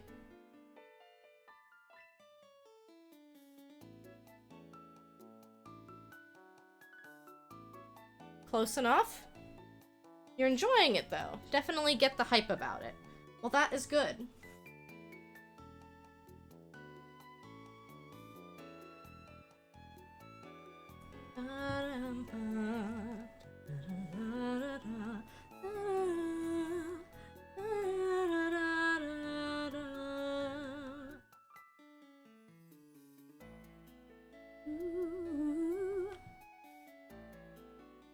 You love wholesome games for game recommendations. It seems like a pretty good source.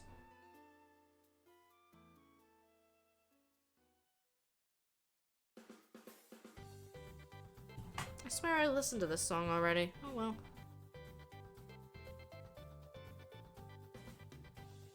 What did I do?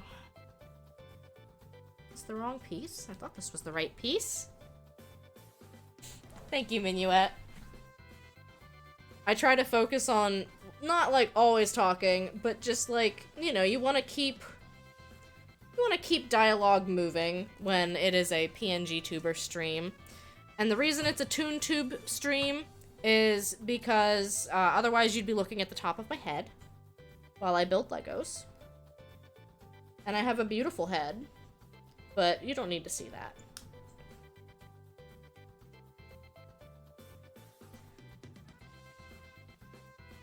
There also may or may not be whistling. Usually there is whistling.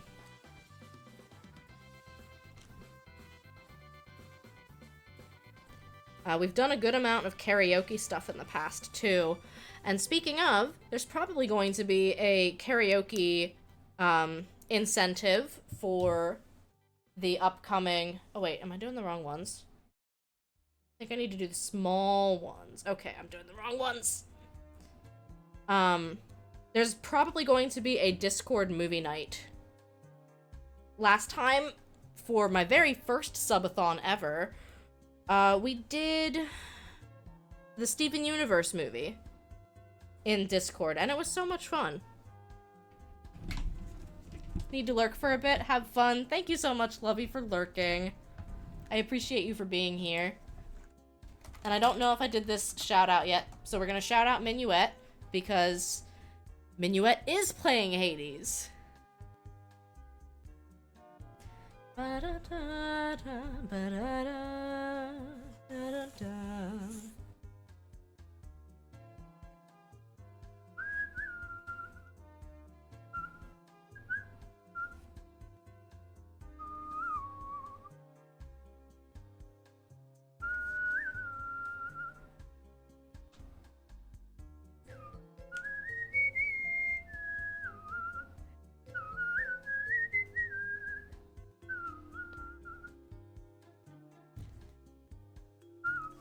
Anytime.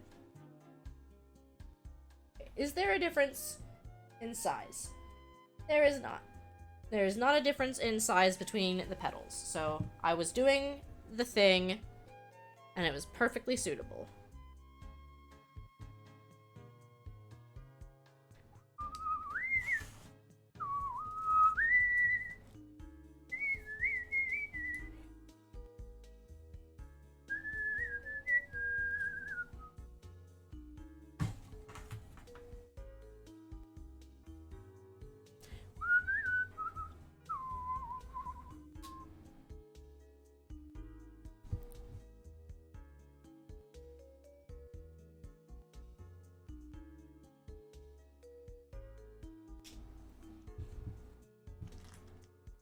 I have pretty big plans for the rebrand stream, so there will be some art that I will need to start working on soon. Do I have a favorite houseplant or type of houseplant? It's a very good question. My houseplants that love me the most are probably my Devil's Ivy, because that's the one that I keep having to give the parent plant a haircut because it is growing out of control. So from one houseplant from a coworker, like probably 5 years ago now. How many are there?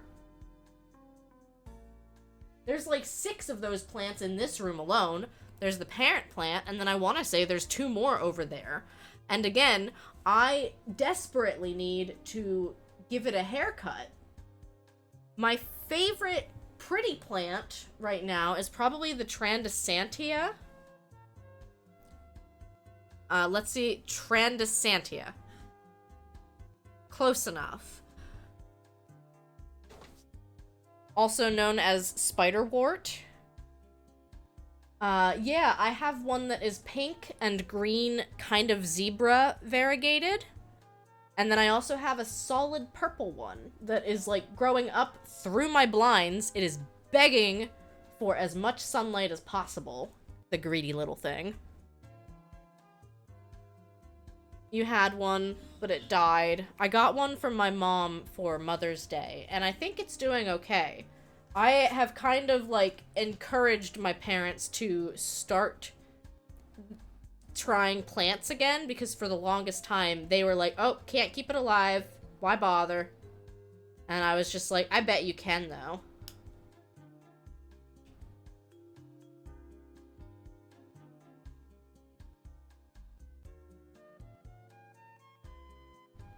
You tend to do best with Hoyas. I have one of those.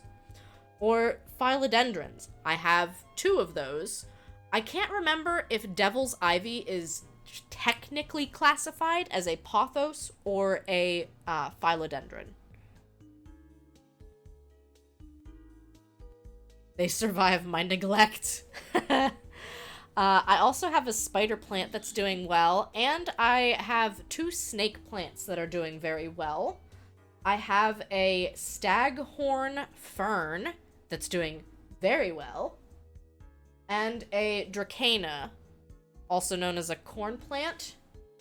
Very resilient. I have a couple of bromeliads that are not happy. And, I mean, I've never had a bromeliad before.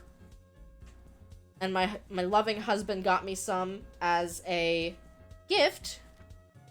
And they just are not that happy with me right now.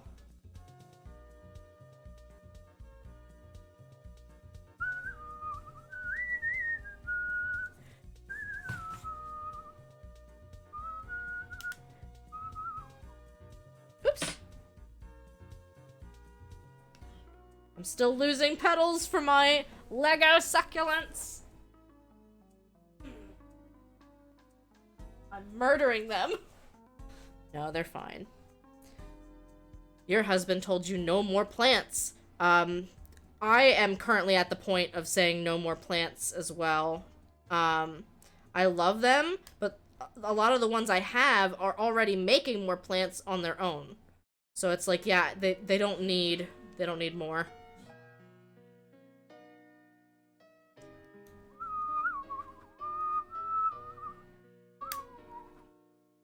There we go. That is a little bit better. You pared them down a lot. It got overwhelming to take care of them all. It can. It really can. And I am not going to lie. I got into houseplants a lot during the start of the panini. You know what I'm talking about. That's when I started getting really into caring for houseplants because, of course, I was home more. And as such, I wanted to be able to, like, breathe better at home and enjoy the ambience of being at home just a little bit more.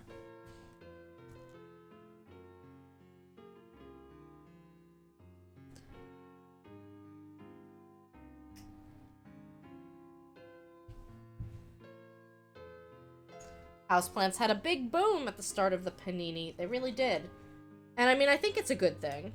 It's kind of nice to see my local grocery store having, like, such a great, like, florist section with houseplants, with cut flowers.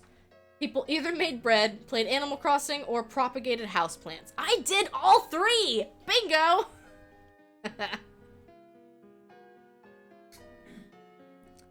Oh yeah, speaking of bingo, I guess. I know, right? The triple threat. I am starting to... I'm gonna put this on a timer so that people can see this a little bit better. But we are gathering interest for people who might want to participate in a Stardew Valley charity collab. And one of the things we're gonna do with this collab is something that the Cool Gamer Retirement Home hasn't done since last April. And that is bingo. We used to play and host bingo while all of our channels were very small and starting to grow. And so we would make little homemade prizes and such. And it would be completely RNG dependent whether somebody won a prize. So now we're bringing bingo back, but we're bringing bingo back, but the twist is that it's for charity this time. So we're probably going to charge, like, a couple $1 donation for a bingo ticket. We would love to have you, Minuet. Let me ping the Discord for you. You don't have to join. I can add you down and, tweet out the form again. But we are planning the Discord... or we're planning the charity collab in the Discord, so if you want to have a more hands-on approach, you're welcome to join, but it's not required. It is for PC only, because there's no crossplay, but, we've got a couple people who are willing to help crowdfund if somebody wants to participate, but, like, has it on Switch. We will make it work. We got a lot of real cool people. Look at this!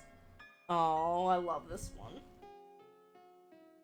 Lavender Echeveria. The lavender varieties of Echeveria have some fun names like Afterglow and Cubic Frost.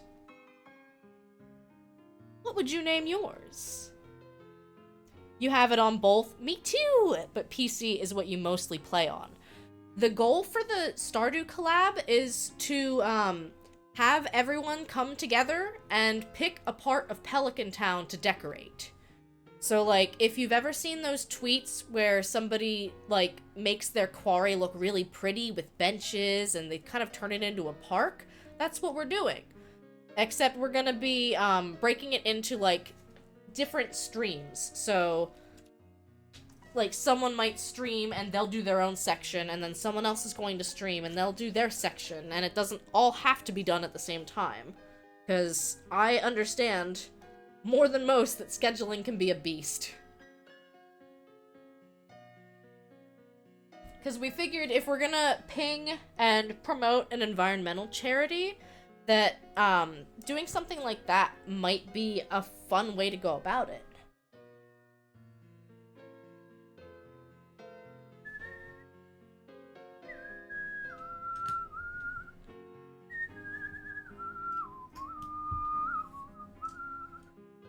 But yes, we would absolutely love to have you guys. I've done a handful of Stardew collabs. We did one for Thankmas that we ended up kind of working together on a Mr. Key quest, which is a very late game thing if you're not familiar. And it was fun. It just took so much planning and, like, setup. So now I know how to use the Stardew save file editor, and that's what we're gonna do. We're gonna make it a late game save file so that everyone has a furniture catalog. They have lots of crafting materials for pathways.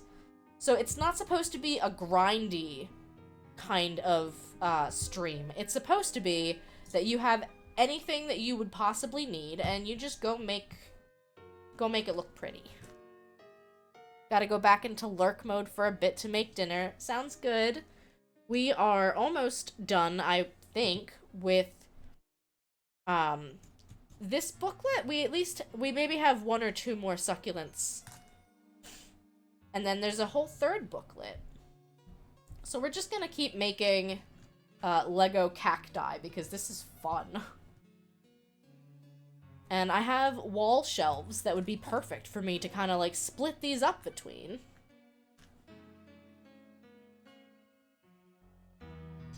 Oops.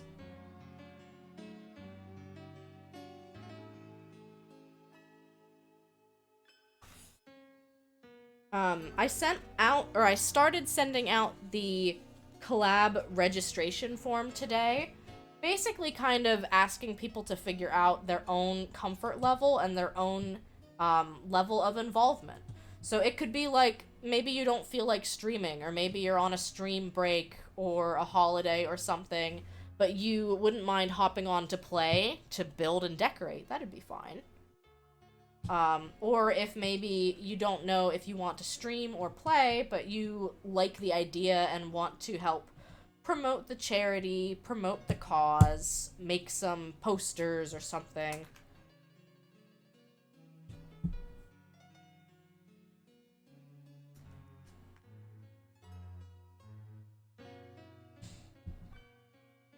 We'll focus on one thing at a time this year.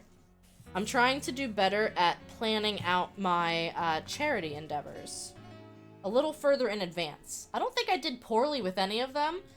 I just know that Thankmas was kind of last minute, and part of the issue with rushing around and trying to get the Mr. Key quest set up was kind of based around that. Gotta head out to dinner. Had fun lurking. Thank you so much, Kate. I hope you enjoyed dinner, and if you're still here, what are you having? And can I have some? I had leftover, homemade pizza. We had little flatbreads that we baked, and I think these ones were just cheese, but we had some leftover taco meat. Oh, I love the jazzy tunes. Ooh.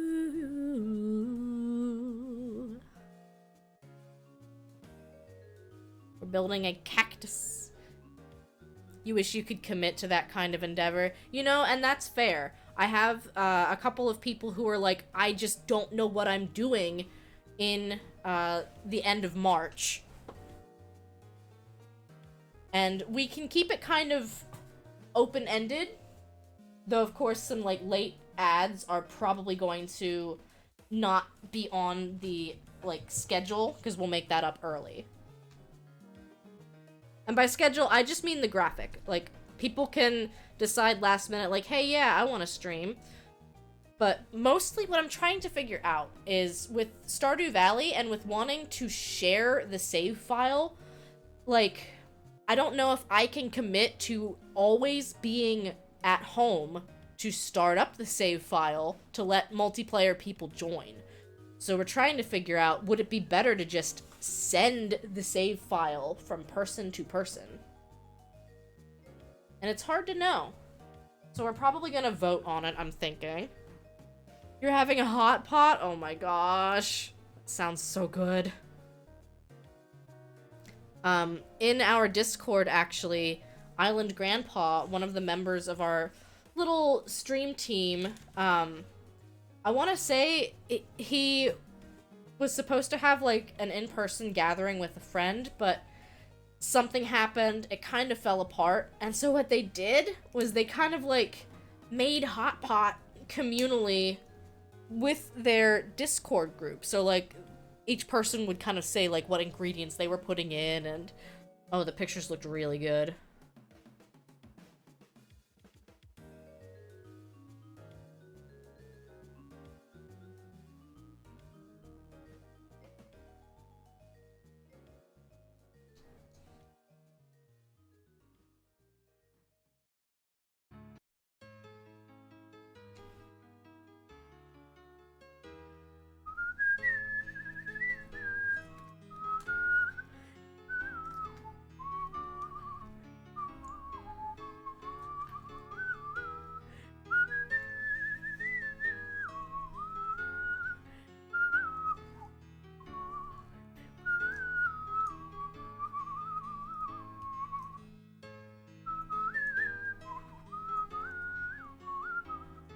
Look at this little cactus. But yeah, that's kind of why, like, as a charity thing, we were just looking for people to sign up for a stream slot if they are able to. Because I could understand not wanting to rope yourself up into, like, okay, I have to be there multiple different times, I have to be there for every stream. No, we're trying to keep it a little bit more chill than that, but I also understand that not everyone knows what they're going to be doing in March.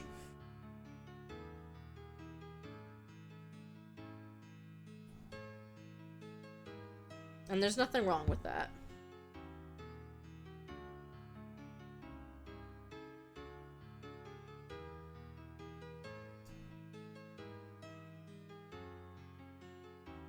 I know what I'm doing in March, but right now I'm on a contract with my current job until, like, May, I want to say, and then hopefully they'll extend it, but I genuinely do not know right now.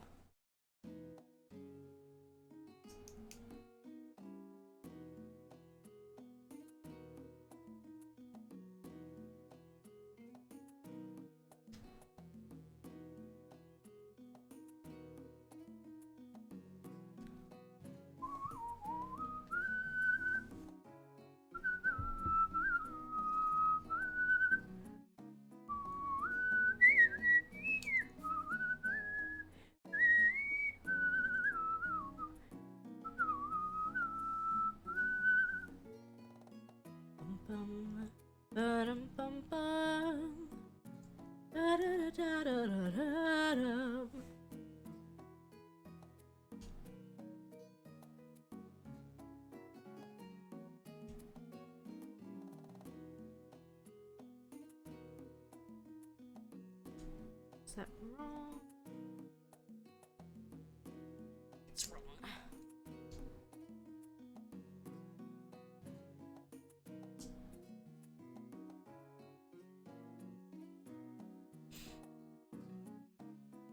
There we go. That looks a little better.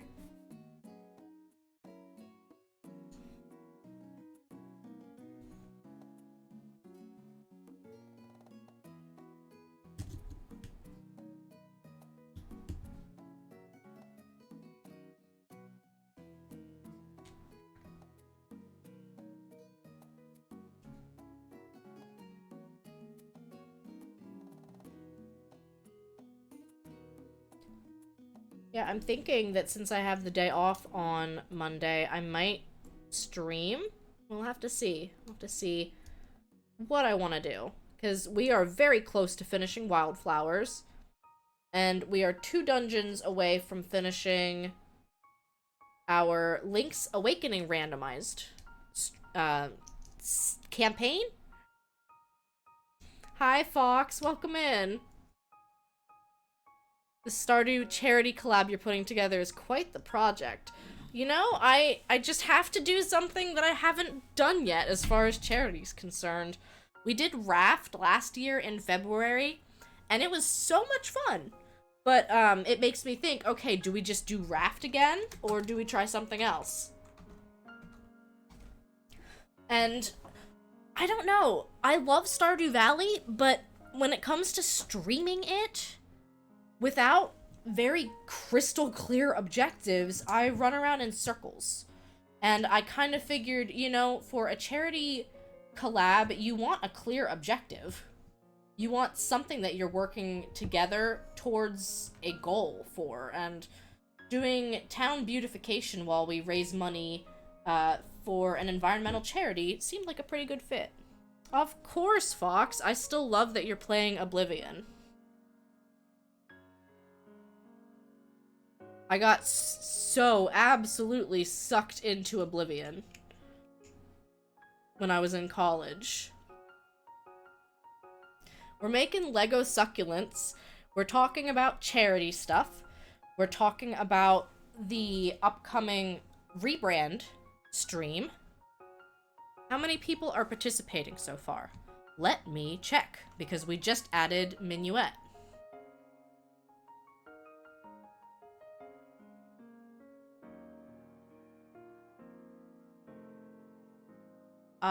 15.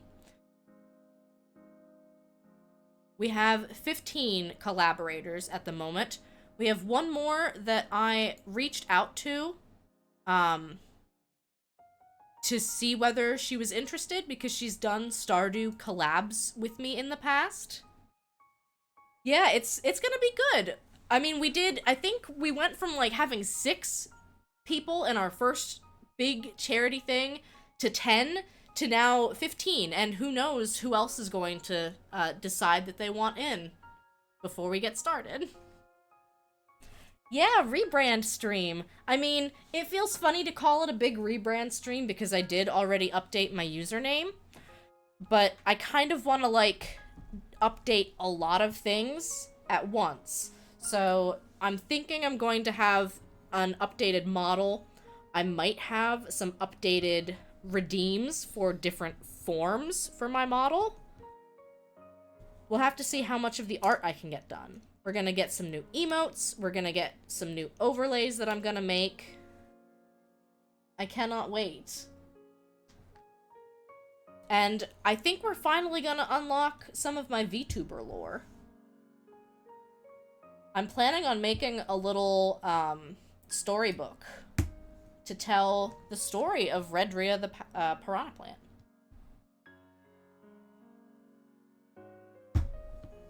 Because, I mean, like, being a hybrid streamer, I do genuinely go back and forth between models, or between model versus camera, but, like, I still want the character to be known for their story. I hope I'm not boxing myself in too much with the Mario branding, but I really love it. I really, really love it. I'm so glad I started streaming, because it gives me a lot of outlets for this creative energy that otherwise doesn't really go anywhere. Kind of just like, I vibrate at a different frequency. And it's like, oh, yeah, I can't do anything with that. But now, with streaming, I get to challenge myself to draw on a daily basis. I get to do a lot of things.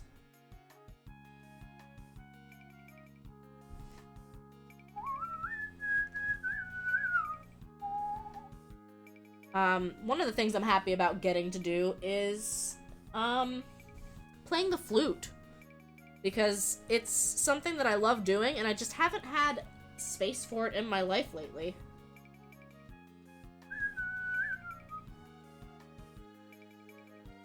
I was in like an ensemble band before the start of 2020, and then a lot of the gigs that band had were in retirement homes, and a lot of the retirement homes closed their doors in 2020 for understandable reasons.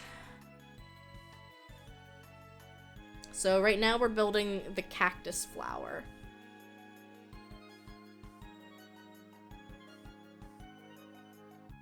But now, I mean, I get to sing in solfege on stream. I get to play the flute on stream. I have a kalimba that I want to try to start incorporating. I get to sing the raid song so often, and it's my favorite thing in the world when people are like, yeah, I sing along every time now. They sing along to this silly little, very silly little, like, parody of Surface Pressure that I made. So now we're kind of,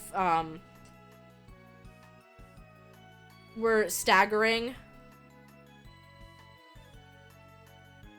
You really admire folks who use Twitch as a creative outlet. You'd like to explore that aspect more, but you struggle with creativity. Honestly, one of the things that I did to kind of help power through that was making 2022 the year of art. Because I can fall in pretty easily with the whole comparison mindset of, like, just, you know, comparing yourself to other artists, to other content creators. And I know it's not a healthy thing to focus on, and I know that you can use comparison as a motivator, but it's so easy to fall into that mindset of somebody else did it better, why should I even try? I wrote a blog on this. Let me ping it. It should be not the most recent one, but the one before that. The Cool Gamer Retirement Home likes to maintain a blog. We do some game reviews. We talk about our charity, stuff that we did. And I wrote about the year of art. So I kind of wrote about how curiosity is really what you need in order to keep fostering an environment for creativity.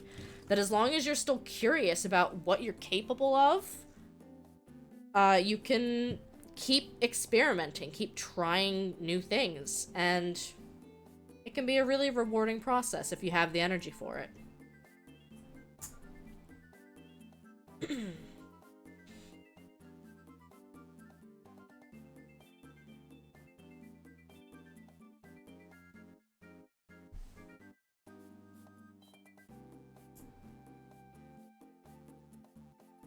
We're gonna make a lot of these.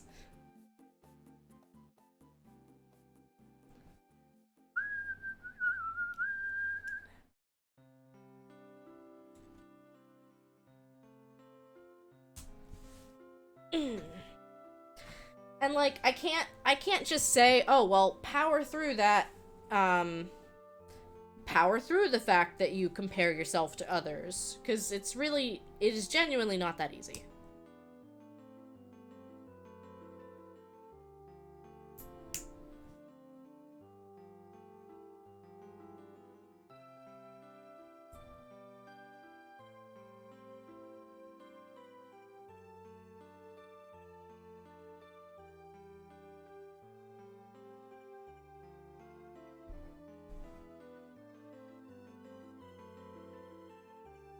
How many pieces in this set?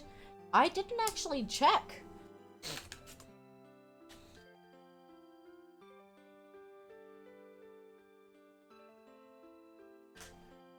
I think 771?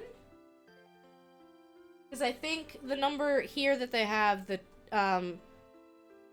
10309, I think that's like a code, and then it says 771 pieces. Except I'm missing one! Or I lost it. It's a lot more than you expected. They're very fiddly.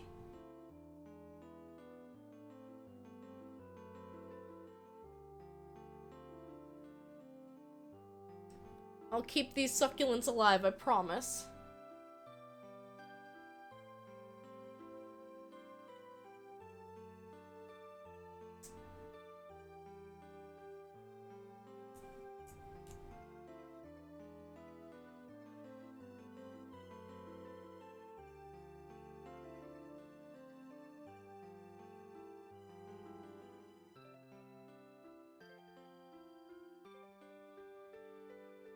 But it's definitely a step up from my normal little Mario Legos or my Minecraft Legos. They're a bit more involved.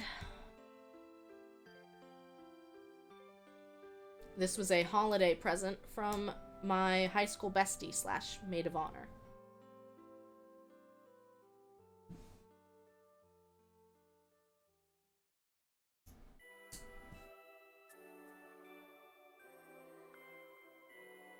And we're listening to farming sim music in the background.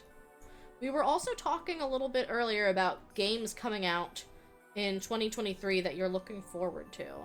And this music just reminds me that Story of Seasons, A Wonderful Life is, I think, coming out this year. Rune Factory 3 remake, I think, is coming out this year. And Rune Factory 6 was announced. You're so excited for Story of Seasons. I am, but I don't know. I have really weird memories of A Wonderful Life.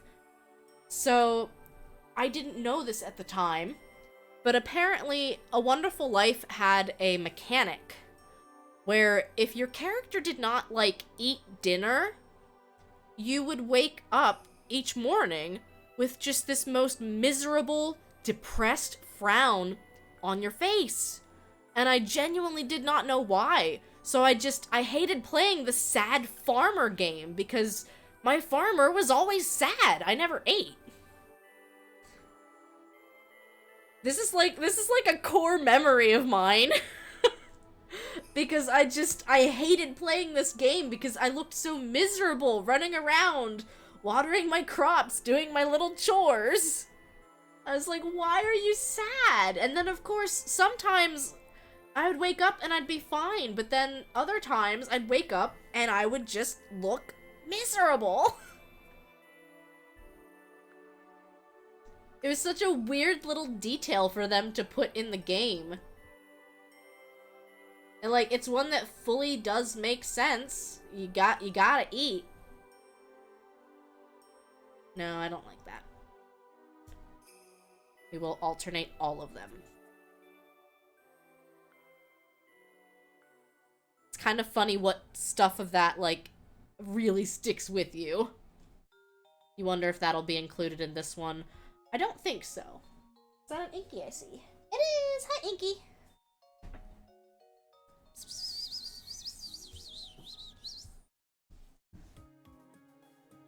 You're not allowed to eat my Legos, my boy. Yeah!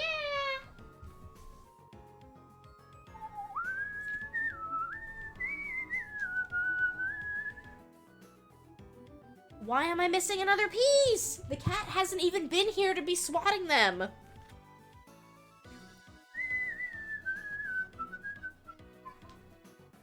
Hi, Inky. Yeah, I'm genuinely missing a piece. Yeah, what gives?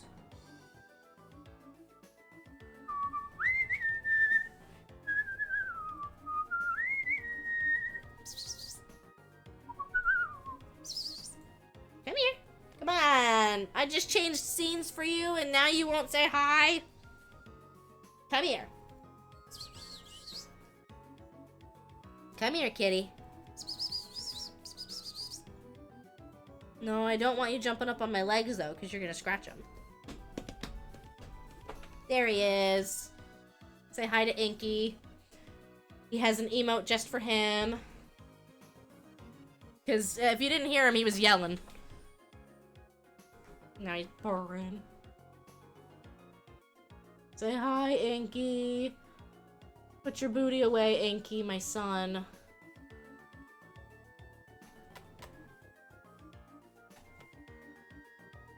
He's such a baby. You're such a baby. You're gonna lick my face, you are. Lem, lem, lem. Inky. What a baby.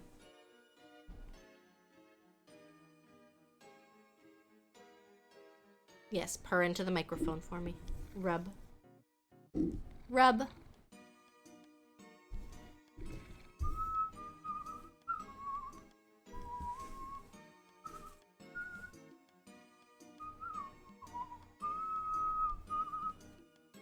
Yeah, well, I don't know why I'm missing pieces. The kids' Lego sets are never missing pieces. I genuinely didn't think you could be. Ba-da-da, ba-da, ba-da-da.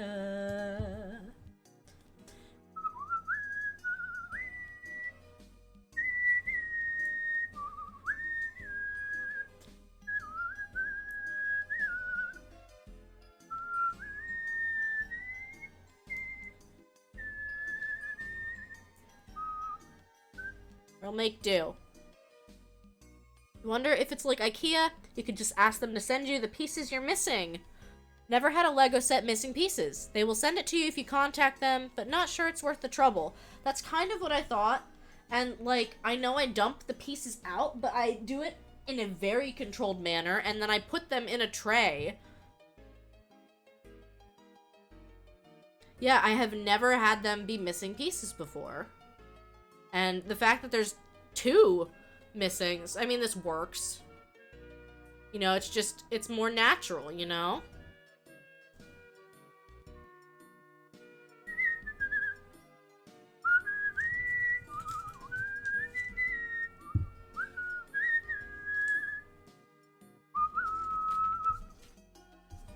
Mwah. Get kissed, silly.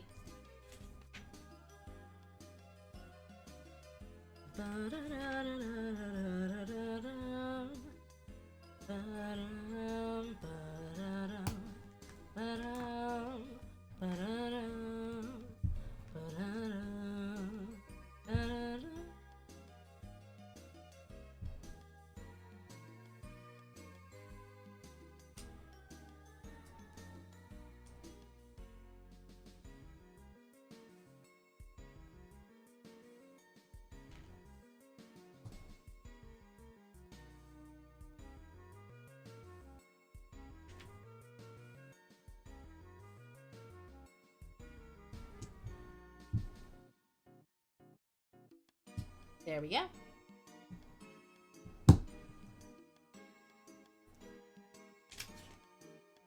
Moon cactus. The moon cactus glows red because it lacks chlorophyll and must be grafted onto other cacti for it to grow. Huh. Well then.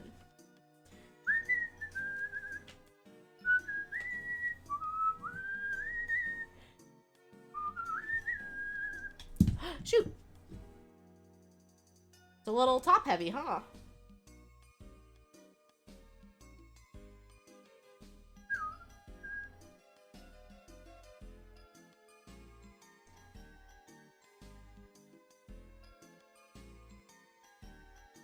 But yes. Does really not feel that sturdy.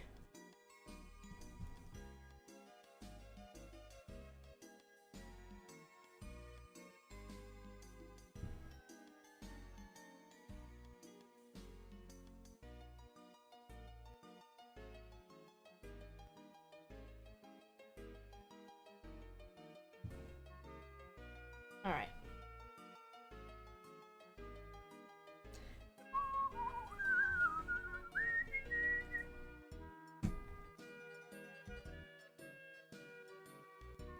That's another 3 down.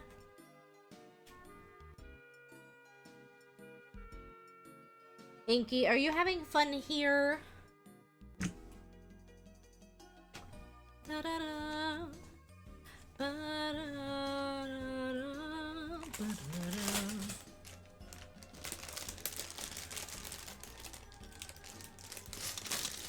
I will also... I'll check the bags to make sure that I didn't, like, dump stuff out.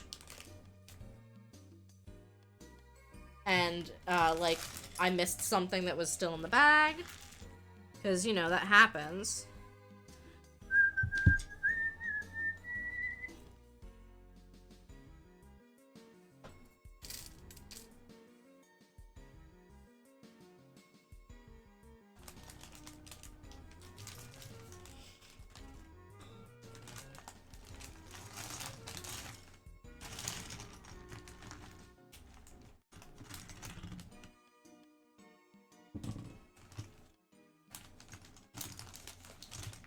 So usually I just use the tray for the small pieces, but this one has all of these little succulent petals in with the bigger pieces.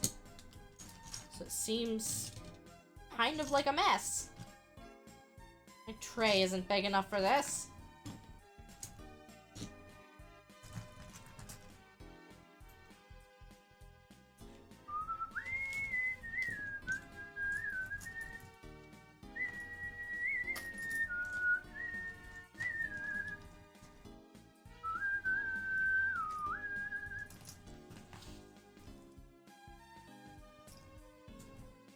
So, if you have caught any of my recent streams, what games have I been playing that you really like? And, are there any games that I have stepped away from that you want to see more of? I've been doing Wildflowers, and we are almost done. I have been doing, Harvestella. I stepped away from Rune Factory Frontier because I had a weird glitch in my emulated save file that I had to fix. And unfortunately, that meant starting over. And so, to avoid making people watch the same part of the game happen again, I am going to finish catching up offline. I just haven't done it yet. You finished Harvestella. It got so good. I just got to Nemea. Thank you, captions. Close enough. And I got to the Heaven's Egg. And that's pretty much where I left off. And I did not do Chatola. And I did not do the capital yet. It's not even good yet, in your opinion. It's interesting. I like the sci-fi nature to it.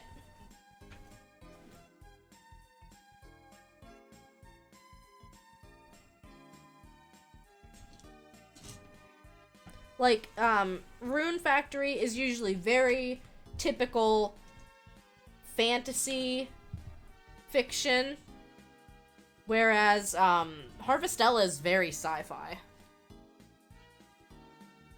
Oh, I'm glad you like the blog post. I like to write them every now and then, and usually I'll find a topic, like, intermittently that just really speaks to me, and I feel great about what I wrote, and then sometimes I, like, struggle trying to write a game review for months. It doesn't pick up until chapter 5. Okay. I mean, I will agree, like, some of the quests have been a little bit cumbersome. Like, escorting the kids around, and I gave Van a toad voice, and I regret it immensely because that kid does not stop talking. And chat is feral for the toad voice. I also gave the mayor a Shrek voice, which I also regret, because I'm not good at it. I keep telling myself all you have to do is go, donkey, to get yourself in character, but it doesn't work. I lied to myself. How could I do this to myself?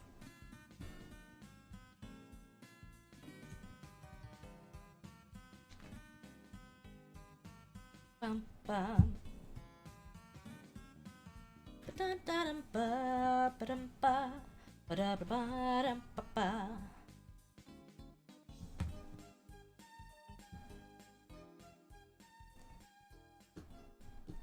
I also haven't done Minecraft in a hot minute. We did Minecraft for the holiday special. I do have Minecraft plans for the rebranding stream. We're gonna be building a castle from one of my favorite Mario games.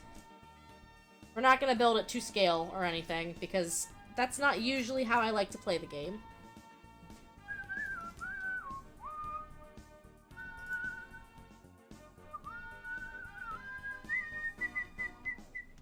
Inky, what are you doing?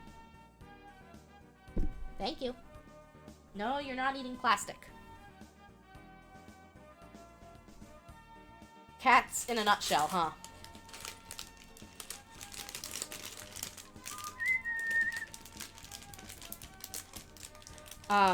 I am still giggling, though, Cookie, because I met 2 characters in Harvestella, and Captions absolutely despises their names.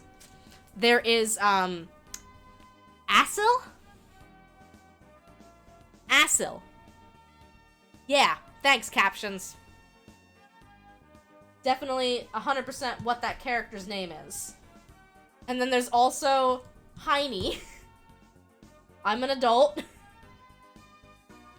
There just happen to be 2 characters named after butts.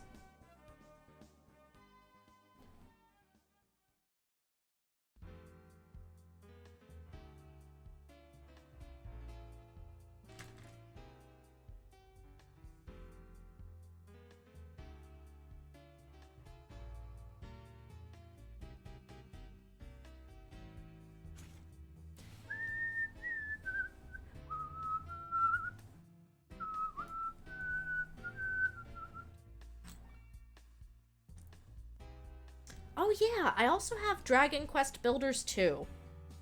I played that for a little bit last year because it was free to play on the Nintendo Switch Online, and I kind of wanted to, like, showcase it since I already owned the game. And then I haven't been back to it yet on stream. It was a game that I continued to play and love and enjoy off stream. I feel like you need those kind of games, though. You need to have something that you can kind of keep gaming as a casual hobby.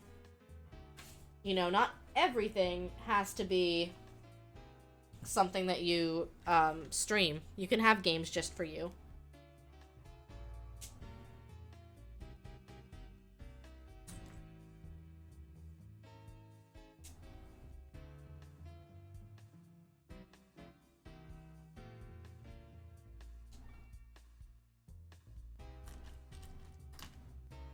I tend to get in the habit of keeping games for stream only.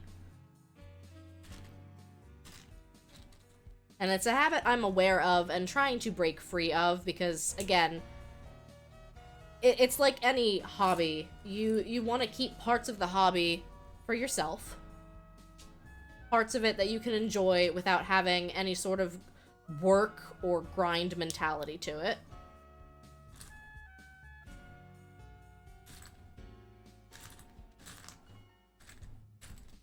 Should be one more little cactus spine here.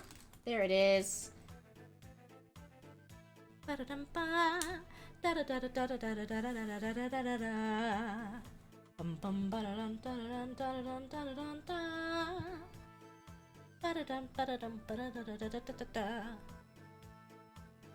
Welcome back, Lovey.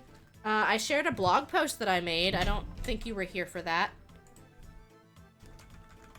We were talking about using streaming as a creative outlet and like all of the different things you can do with streaming, and we ended up talking a little bit about comparison in content creation. It's really easy to say, just don't compare yourself to anyone, but in practice, it's tough. Am I buffering?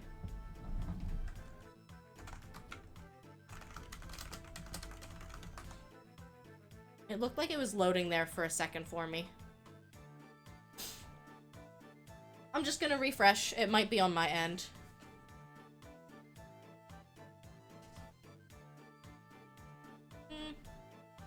My bitrate is okay. But it's buffering a little bit again. Come on, Twitch. I just want to make my little Legos. You got buffering too, huh? I'll give it a minute. See if it calms itself down.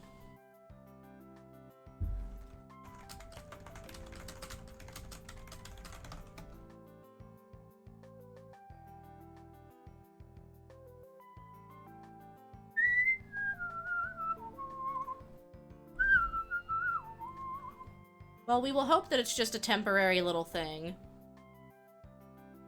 Because I don't think using my webcam should really be hogging up that much Wi-Fi.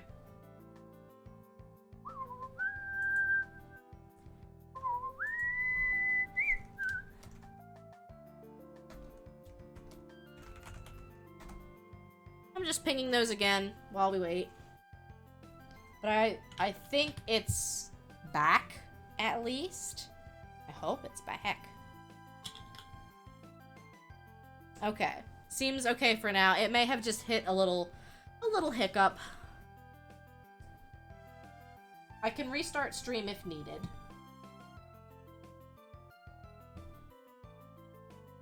But we're gonna work on this next one. Oh yeah, let me read about the other cactus. Ball cactus. Cacti, including the ball cactus, can live from 10 to 200 years. And we bet Lego succulents could beat that record. You know, you might be right, Lego.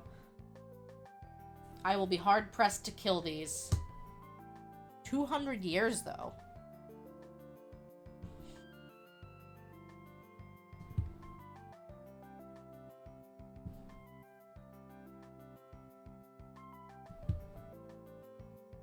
So, oh no, that's okay. As long as I'm back and stable, I caught that there was something weird going on with my bitrate, so I kind of waited a little bit. We were talking about content creation and how Twitch streaming can really be a creative outlet for a lot of people, because there's so much you can do with it. So I'll ping that again. We got to talking about the blog post that I made about the year of art and how it, really inspired me to get curious about the kinds of things that I had the power to make. For a lot of years, I stopped being curious because my sister is also an artist, and I also had a high school friend who was an artist, and they both practiced a lot. I didn't. Because I just kept getting sad that, like, no matter what I did, I felt like I was in the shadow of somebody else. And, of course, it's very easy to say, yeah, just don't compare yourself to anyone else. But in practice, it can be difficult. You can use comparison as, like, an inspiration to see what other people are doing, to see what you could be doing. But really, I find the best motivator is that creativity on what you can actually, like, that curiosity of what can I make? What am I able to do? Because, this year, I started very, very, very basic animation on top of digital art, on top of video editing. All things that I said I never really was interested in trying because it's so much work and so many people can already do it. But the year of art made me say, but what if I can do it? And then, like, on top of saying, what if I could do it, it was, I can do it, but what does it take to do it? Does that make sense? Kind of figuring out how involved it is, how to teach yourself. So that's kind of what we were talking about. Oh, and then I started talking about the games that I'm streaming right now and the games that I've put on hold. Because I love Wildflowers, but it's a very idle game, and I live for that, like, chat back and forth. And I don't feel like that game gives that quite as much as some of the other stuff that I've played. So, as much as I'm loving the game, I'm itching to get back to maybe some more high energy games.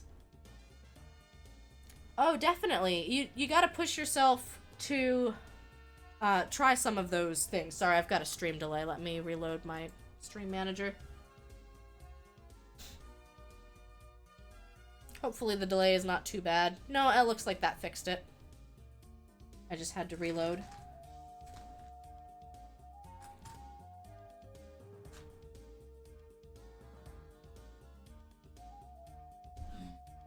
There really is something that is just so rewarding, though, about having that back and forth with your audience.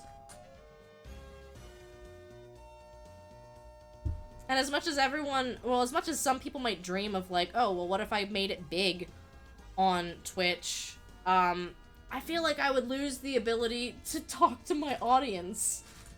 And, I mean, you know, with the ADHD, I'm already kind of bopping back and forth sometimes.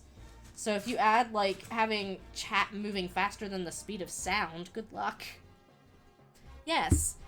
Part of enjoying the year of art was also being able to look back at all of the beautiful things that I made. I mean, the overlay was an overlay pack that I bought, and then I was the one who arranged it, colored it, added the gradient, changed the flower colors. I added my captions pipe. I animated Beans. I brought him to life.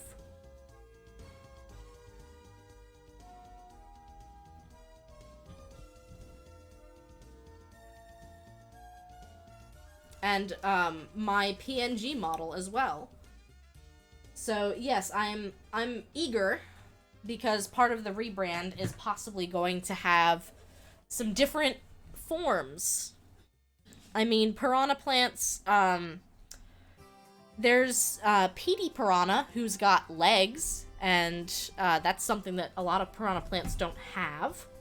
So just the idea of, well, what if I had a different form that I could switch between? Wouldn't that be kind of cool? The beauty of having a small stream is to have a community you can chat to. It really is. And that's one thing that I wouldn't really want to give up. I enjoy having people that I can talk to, that I can get feedback from.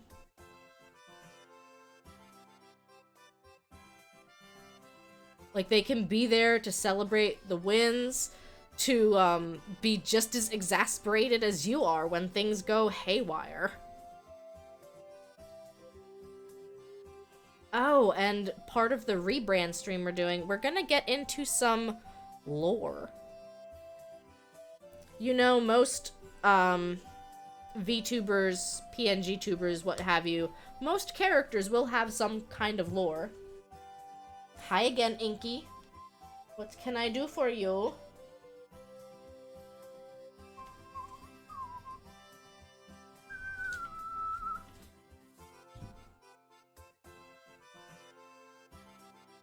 Where is my other little wrench-looking piece? Here you are.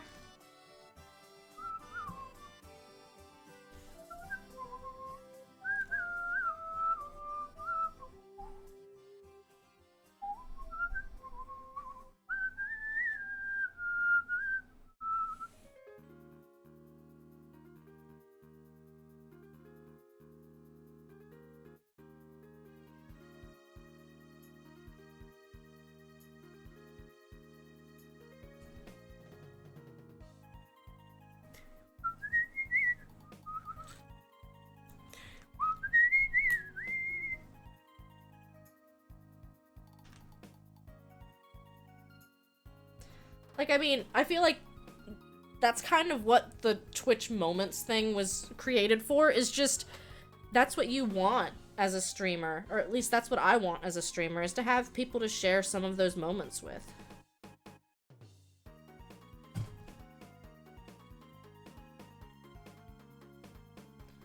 Though I gotta say, I am still I'm majorly impressed by people who have the energy to shiny hunt.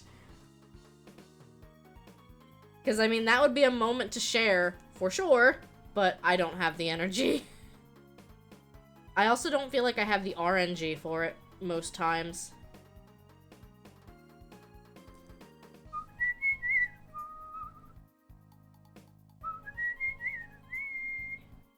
But, like, you know, you're playing a brand new game, and you and your audience get to discover it at the same time. Together. There's something meaningful to that.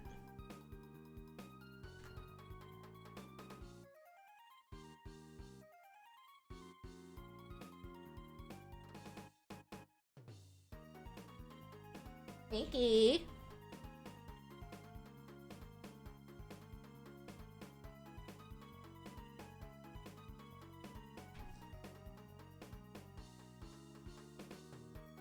I mean, the whole point of the chaos art stream that I did... Here, give me a sec. I'll pull that up.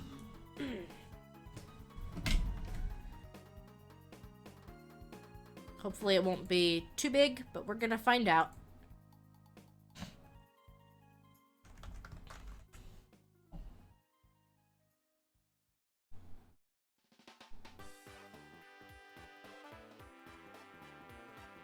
It is entirely too big.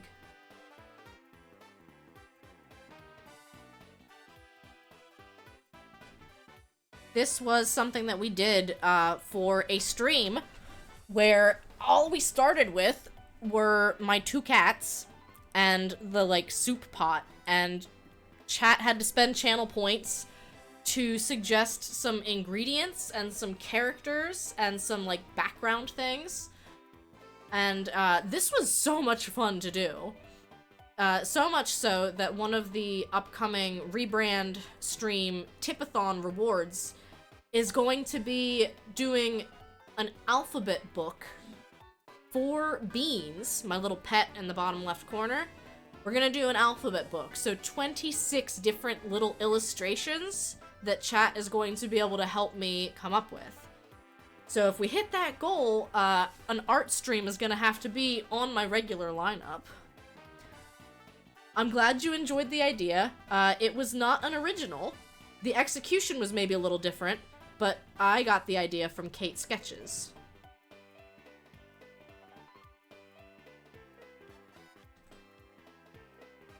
Kate likes to do, sometimes she will do Mad Libs to kind of, so Mad Libs with chat to make the chaos art, and then sometimes it is like, oh, channel points.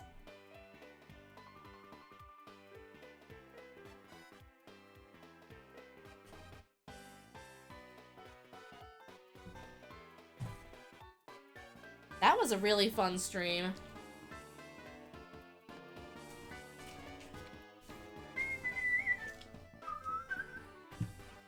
And honestly, I'm hoping that, like, chaos art streams can kind of start becoming an incentive thing, because I would love to keep doing them.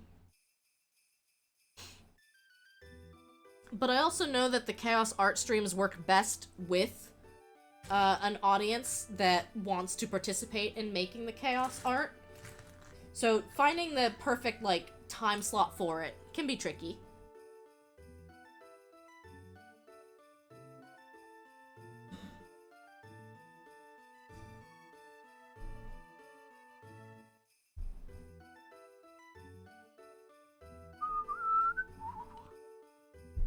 There we go. That was really stuck.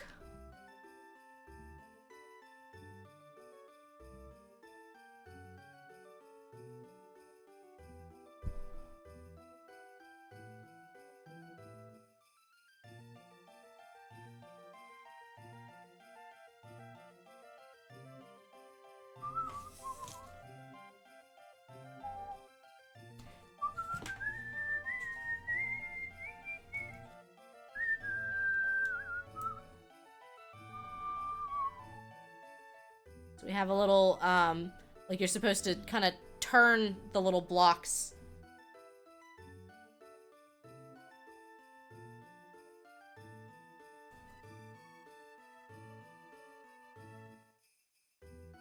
But yes, I would love to do more chaos art this year.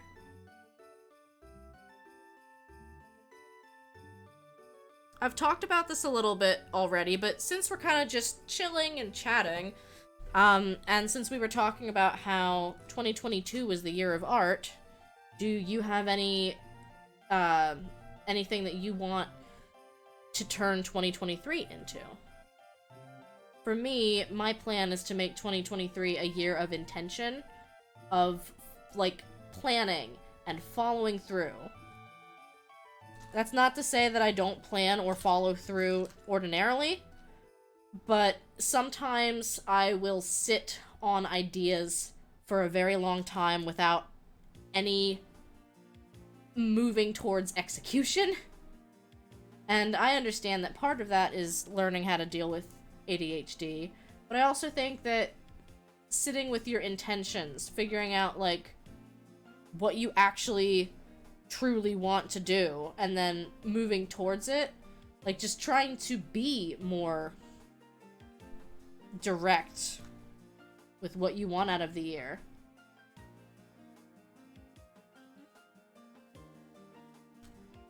I try not to set too many, like, really strict, like, oh, I want to exercise every day, because as I have found out, routines that I try to stick to on, like, a daily basis, I get really mean with myself when I start missing some of those deadlines.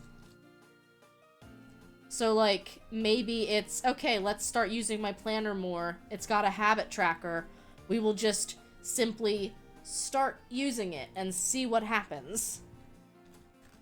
Because either way, I mean, if I get mean with myself over not doing yoga every day and I give up, I'm probably going to do less yoga than if I just say, okay, let's just mark down, you know, we did yoga twice this week, that's fine.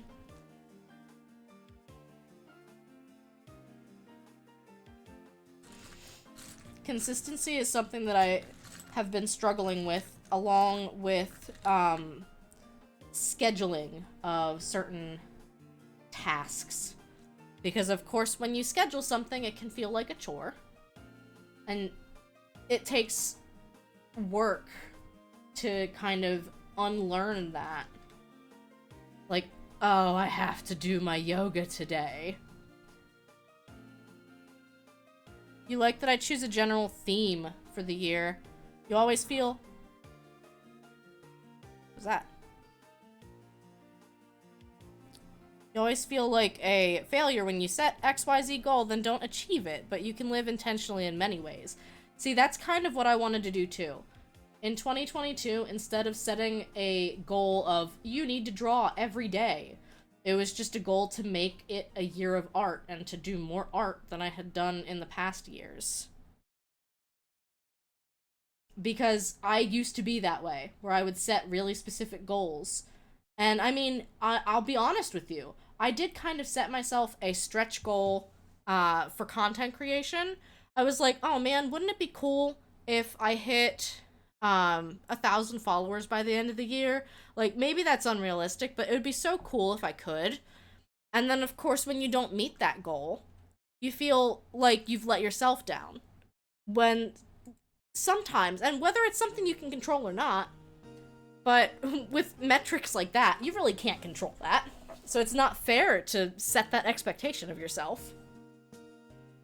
And with other kinds of goals that I might have more control over, it doesn't leave much wiggle room. So it really does become a chore that you're doing because you said you wanted to do it, instead of doing it for your own satisfaction. You get great satisfaction from filling in your habit tracker. This is the first time I've had a planner that had one.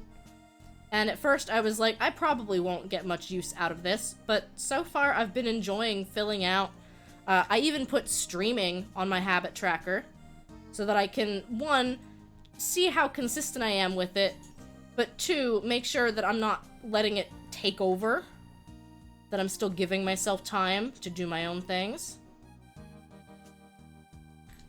Because, like, if I'm working full-time and streaming, like, 5 days a week, I think that's too much.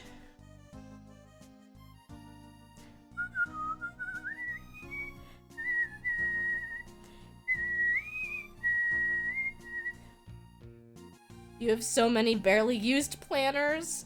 My secret to starting to use a planner, excuse me, my secret was actually to buy stickers every year. And I get to decorate my planner with stickers that I enjoy looking at and seeing.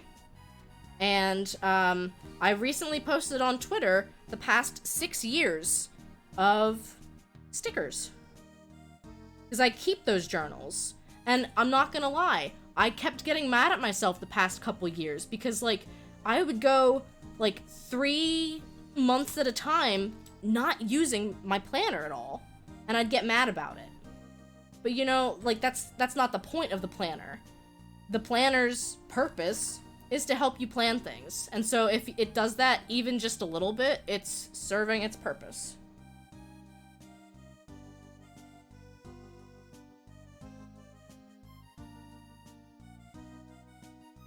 And I think that's such an important thing to remember, is that, like, it's okay for something to serve its purpose in, like, just a little way. Oops. I thought this looked funny.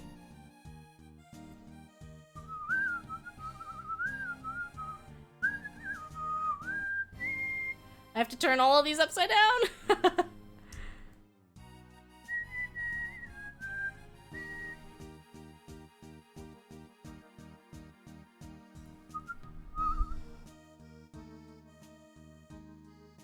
Oops. Yeet.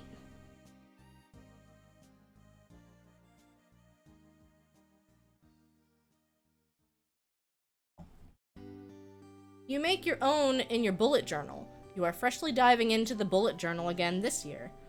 My mom doesn't bullet journal, but she does make her own, like, calendar and journal every year. Or every 2 years. She buys a notebook big enough to last for 2 years.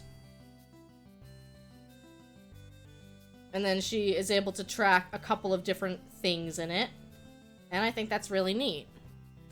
See, I used to kind of be mad at myself for thinking, oh, I need a reminder to do XYZ, because my masked brain that was like, oh, you shouldn't need that. You shouldn't need to do that. And I'm realizing now, there's literally nothing wrong with giving yourself all of the tools at your disposal for success.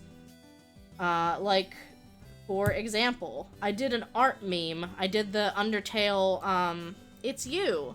And then at the end of the year, I want to do the, despite everything, it's still you. And, like, draw my character looking in the mirror again. But, like, I don't know that I'd remember to do that.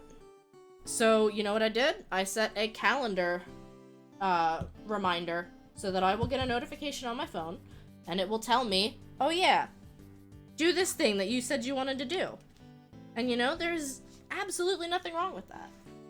Welcome back, Mo. I know, these succulents are looking amazing. Borrow's Tail. The Borrow's Tail, or the donkey tail, is a tropical plant native to Mexico and Central America. We get plant facts.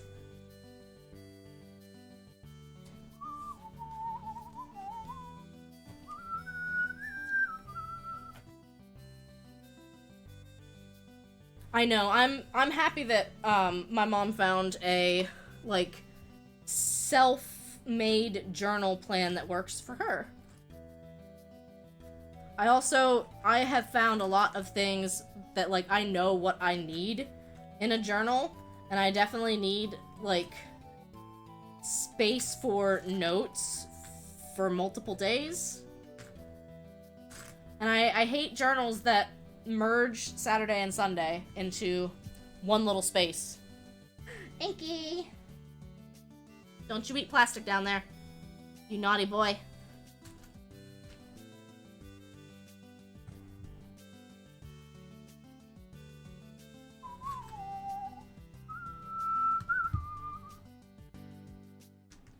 I am having simply so much fun.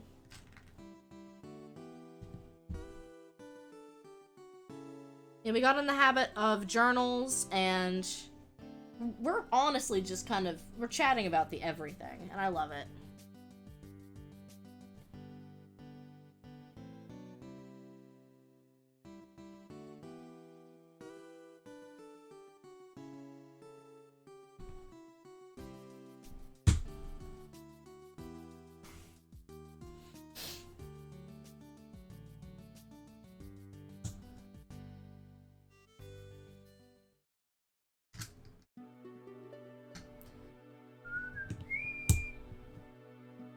You're in your bullet journal right now! Oh, that's excellent.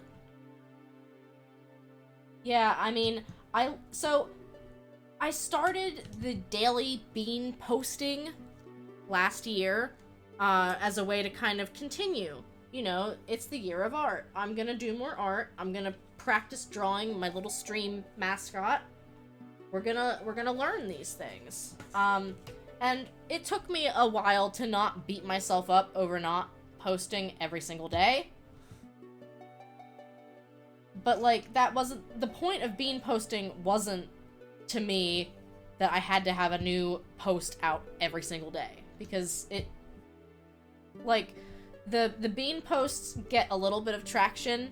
You know, I ask a question, I say there's no wrong answers, so that people can kind of, like, just tell me. Like, today, Beans looked ominous, and he's holding a remote and about to press a button. And the question is, ooh, what does this button do? So people get to tell me, what does that button do?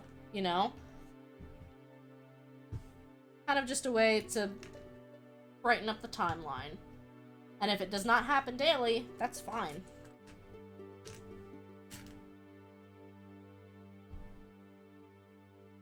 Lucavian was a doubter. He thought I would run out of ideas. I'm not mad at him, though.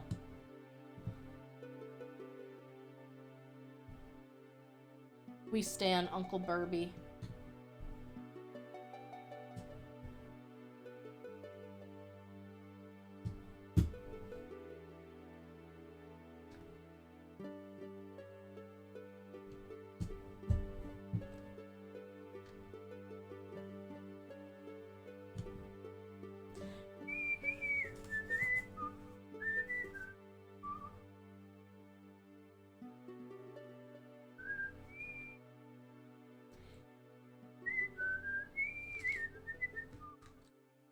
Ooh, this flower is different.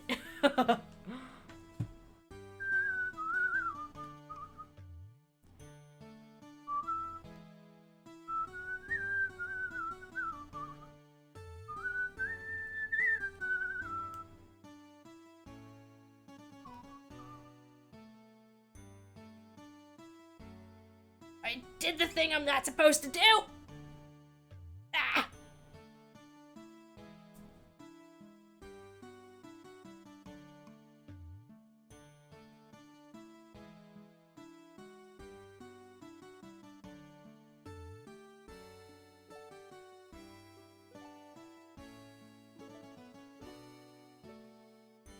Come on.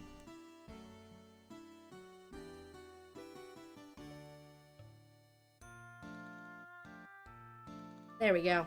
See, it has to not be staggered.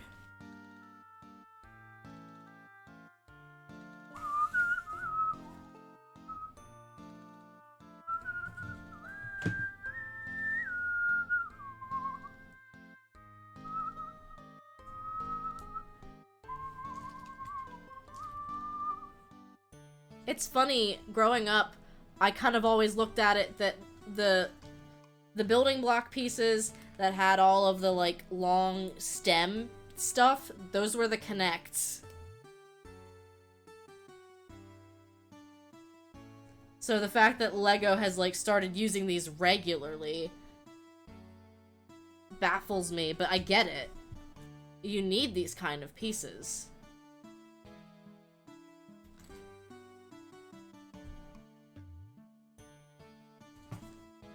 So we have done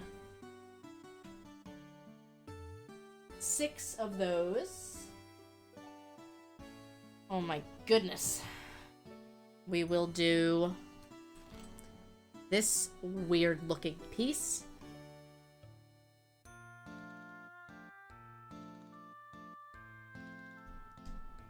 Got it.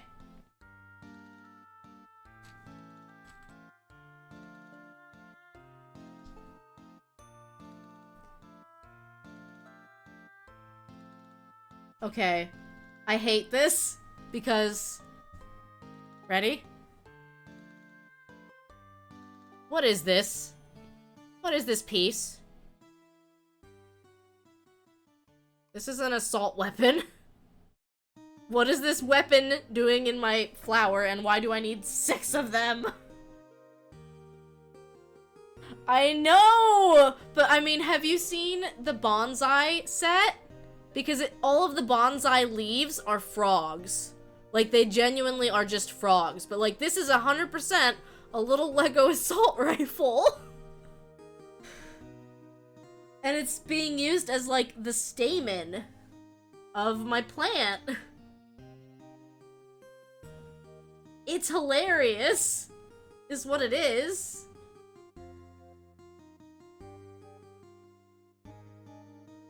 This succulent is packing heat.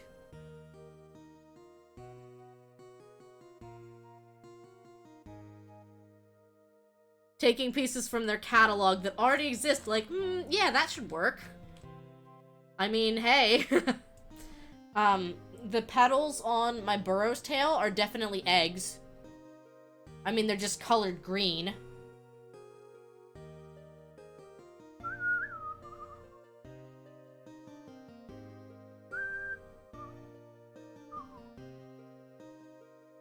Oh, I did this backwards. I was like, these assault weapons feel really loose. Because they are. You do not want loose assault weapons in your plants.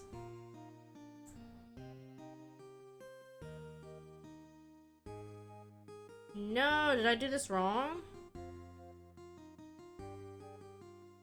No.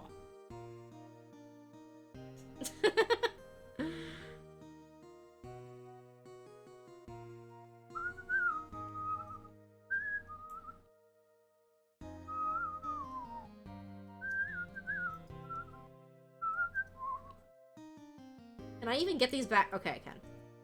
So I think I need them to go in the other way, right?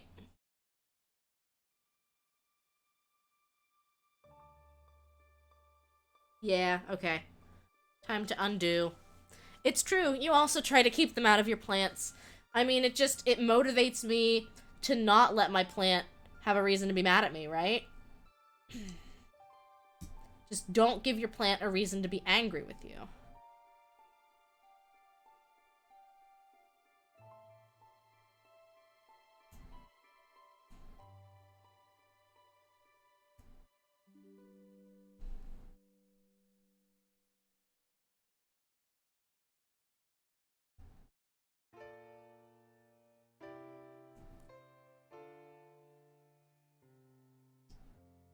I love this song.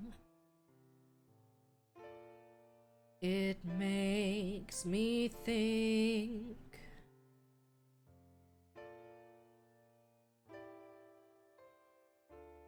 I sometimes can't think of lyrics that rhyme that don't not make sense. Words are hard.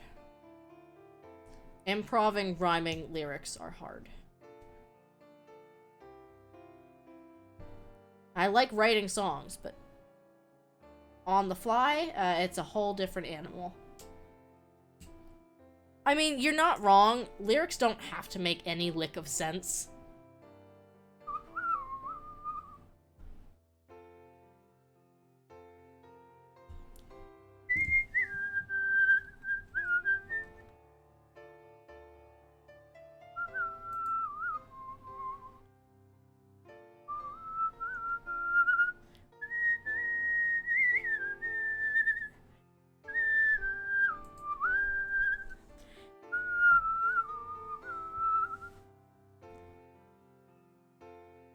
Now, our assault rifles can be holstered perfectly among the stamen.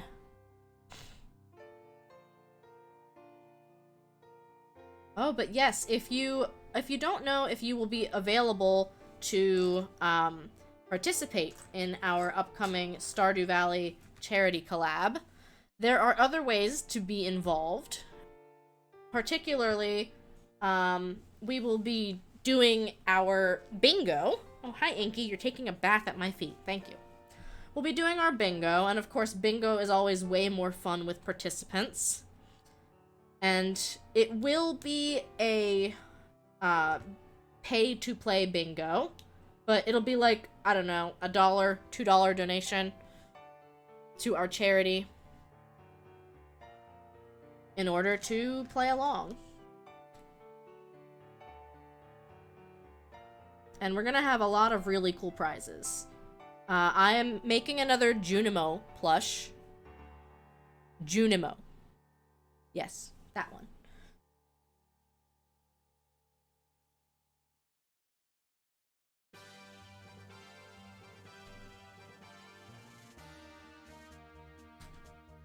I have made some clay Koroks. I taught myself Sculpey clay. So that is an option. We have heard rumor that there might be some more Stardew Valley perler beads that get made for the charity collab.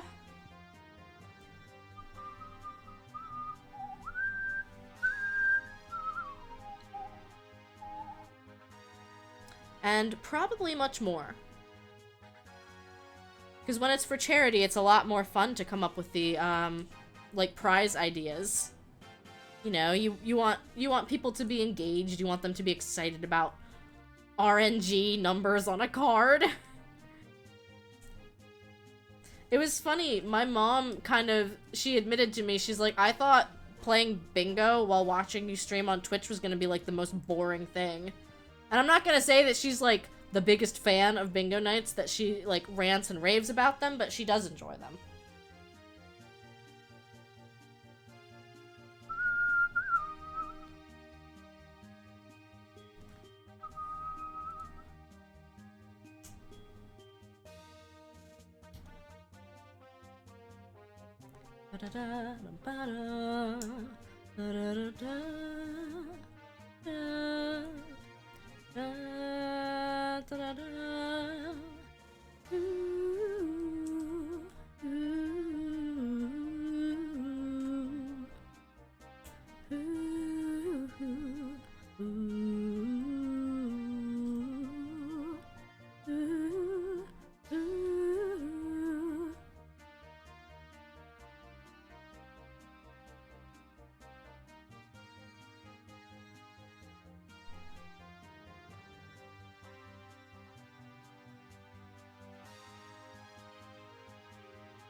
I think this is the last one, question mark.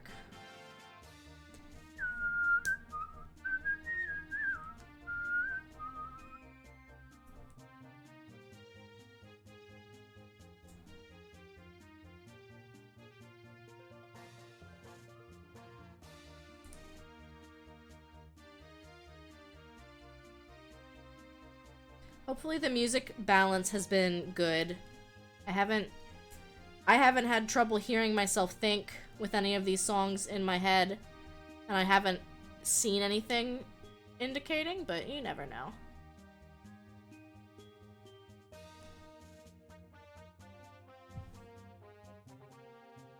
It's perfect. I love to hear that.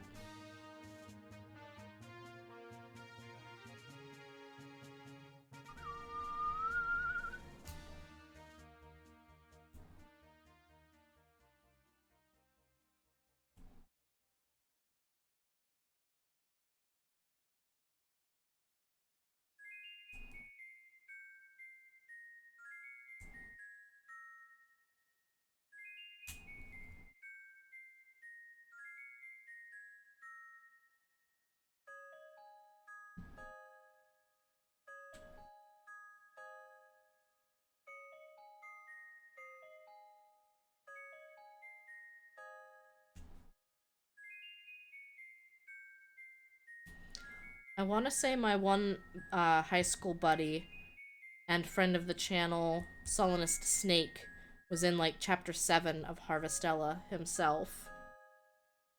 Because I remember I streamed the demo and he pretty much was like, yeah, sorry, I can't come to this stream. Also, this was the one of the pieces I was missing.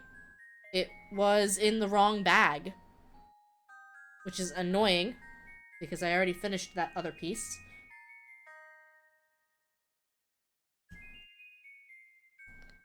And now I'm wondering if the other piece that is missing is AWOL or in another bag, which would have to be this bag at this point.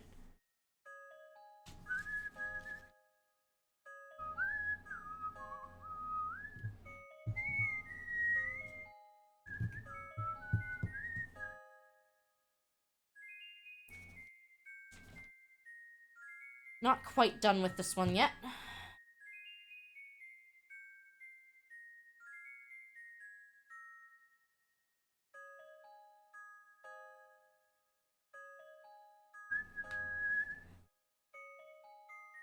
Because we have a little bit more in the center of the flower. But we're getting close.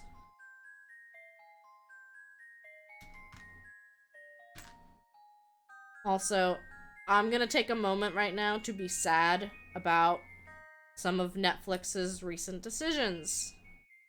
Because I really enjoyed Inside Job. And I really, really, really enjoyed Dead End Paranormal Park. And I'm not fully okay with some of these calls that they're making.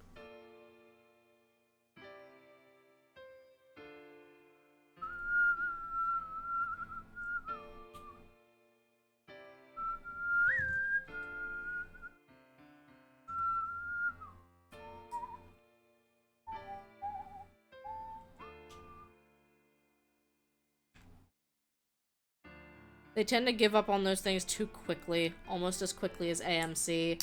I read an article about kind of why, and it seems like a lot of producers try to give up on shows after 2 seasons, because otherwise they have to pay a lot of royalties out, and they don't want to. Which, I mean, is crummy, you know? If we like shows, we want to keep supporting them, we want stuff like them to keep getting made, why do we keep throwing it in the trash?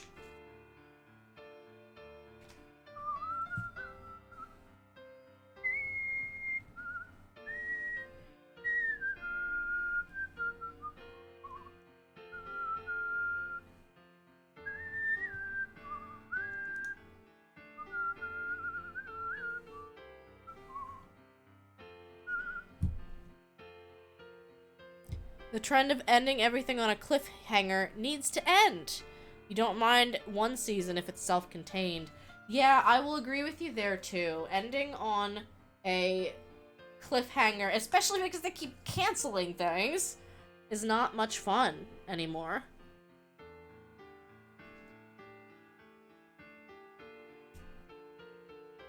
Like, if you're gonna keep canceling my shows and end on a cliffhanger and we're not allowed to know what happened, that's poopy.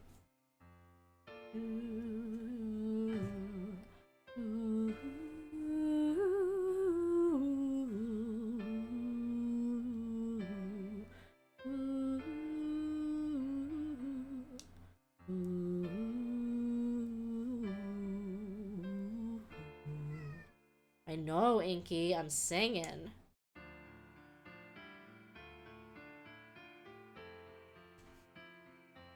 You loved 1899. I can read. Red Echeveria. Red is the color of love. Next Valentine's Day, skip the rose and give a Lego red Echeveria instead. Cute! But yeah, like, I understand that not every show does well and that not every show needs, like, 8 seasons. Stop it, Inky. But also, can we please, like, get some time to just enjoy shows. Inky, I know there's tissue paper. Get lost. Stop trying to eat it. I have a naughty kitty here.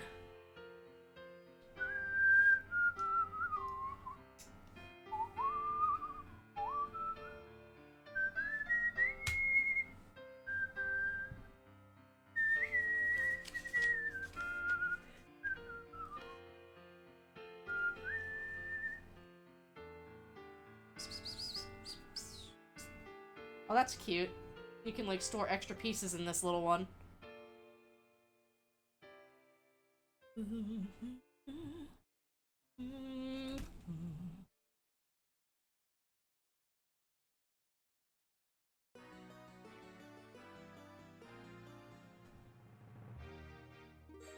There we go!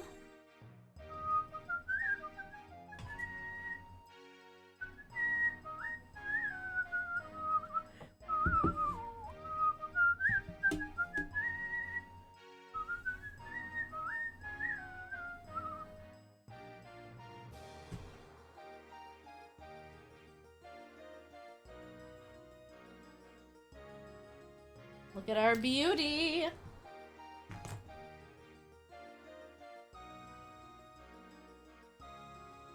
It's not fully attached, but it can be.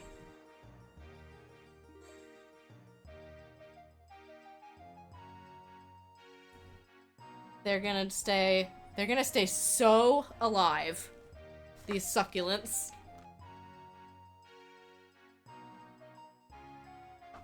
Can't kill them if they're not alive. How pretty.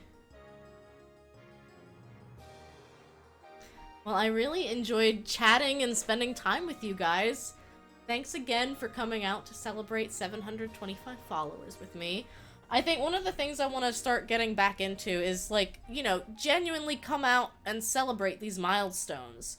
It's not necessarily an expectation that you're going to keep growing followers indefinitely, you know? So when you do grow, you want to be genuinely happy about it. And I really do appreciate you guys coming out and chatting. I had a blast. I haven't gotten to just kind of, like, freely chit-chat like this for a while.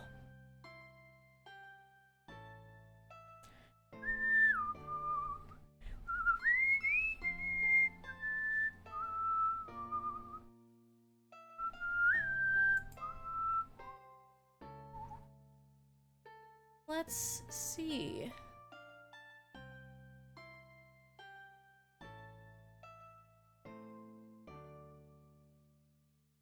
We're gonna come out and support a new Twitch streamer who is part of our community. We're gonna go raid Cultural Garlic.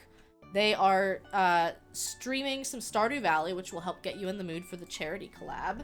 I can't remember if they're a name in our charity collab or not. Here's the raid message. And we'll get the raid started. Thank you guys again for coming out. I had a lot of fun, and I don't have any streams scheduled for this weekend, because I do have to get my oil change and try to take better care of my car. But I will probably be streaming Monday, and I'll post in the Discord or on Twitter if I decide to go live this weekend. So I'm gonna keep preparing, making more art, and getting excited and getting ready for the rebrand stream. So until then, keep going and growing, enjoy your weekend, and I'll see you guys next time. Bye, everyone.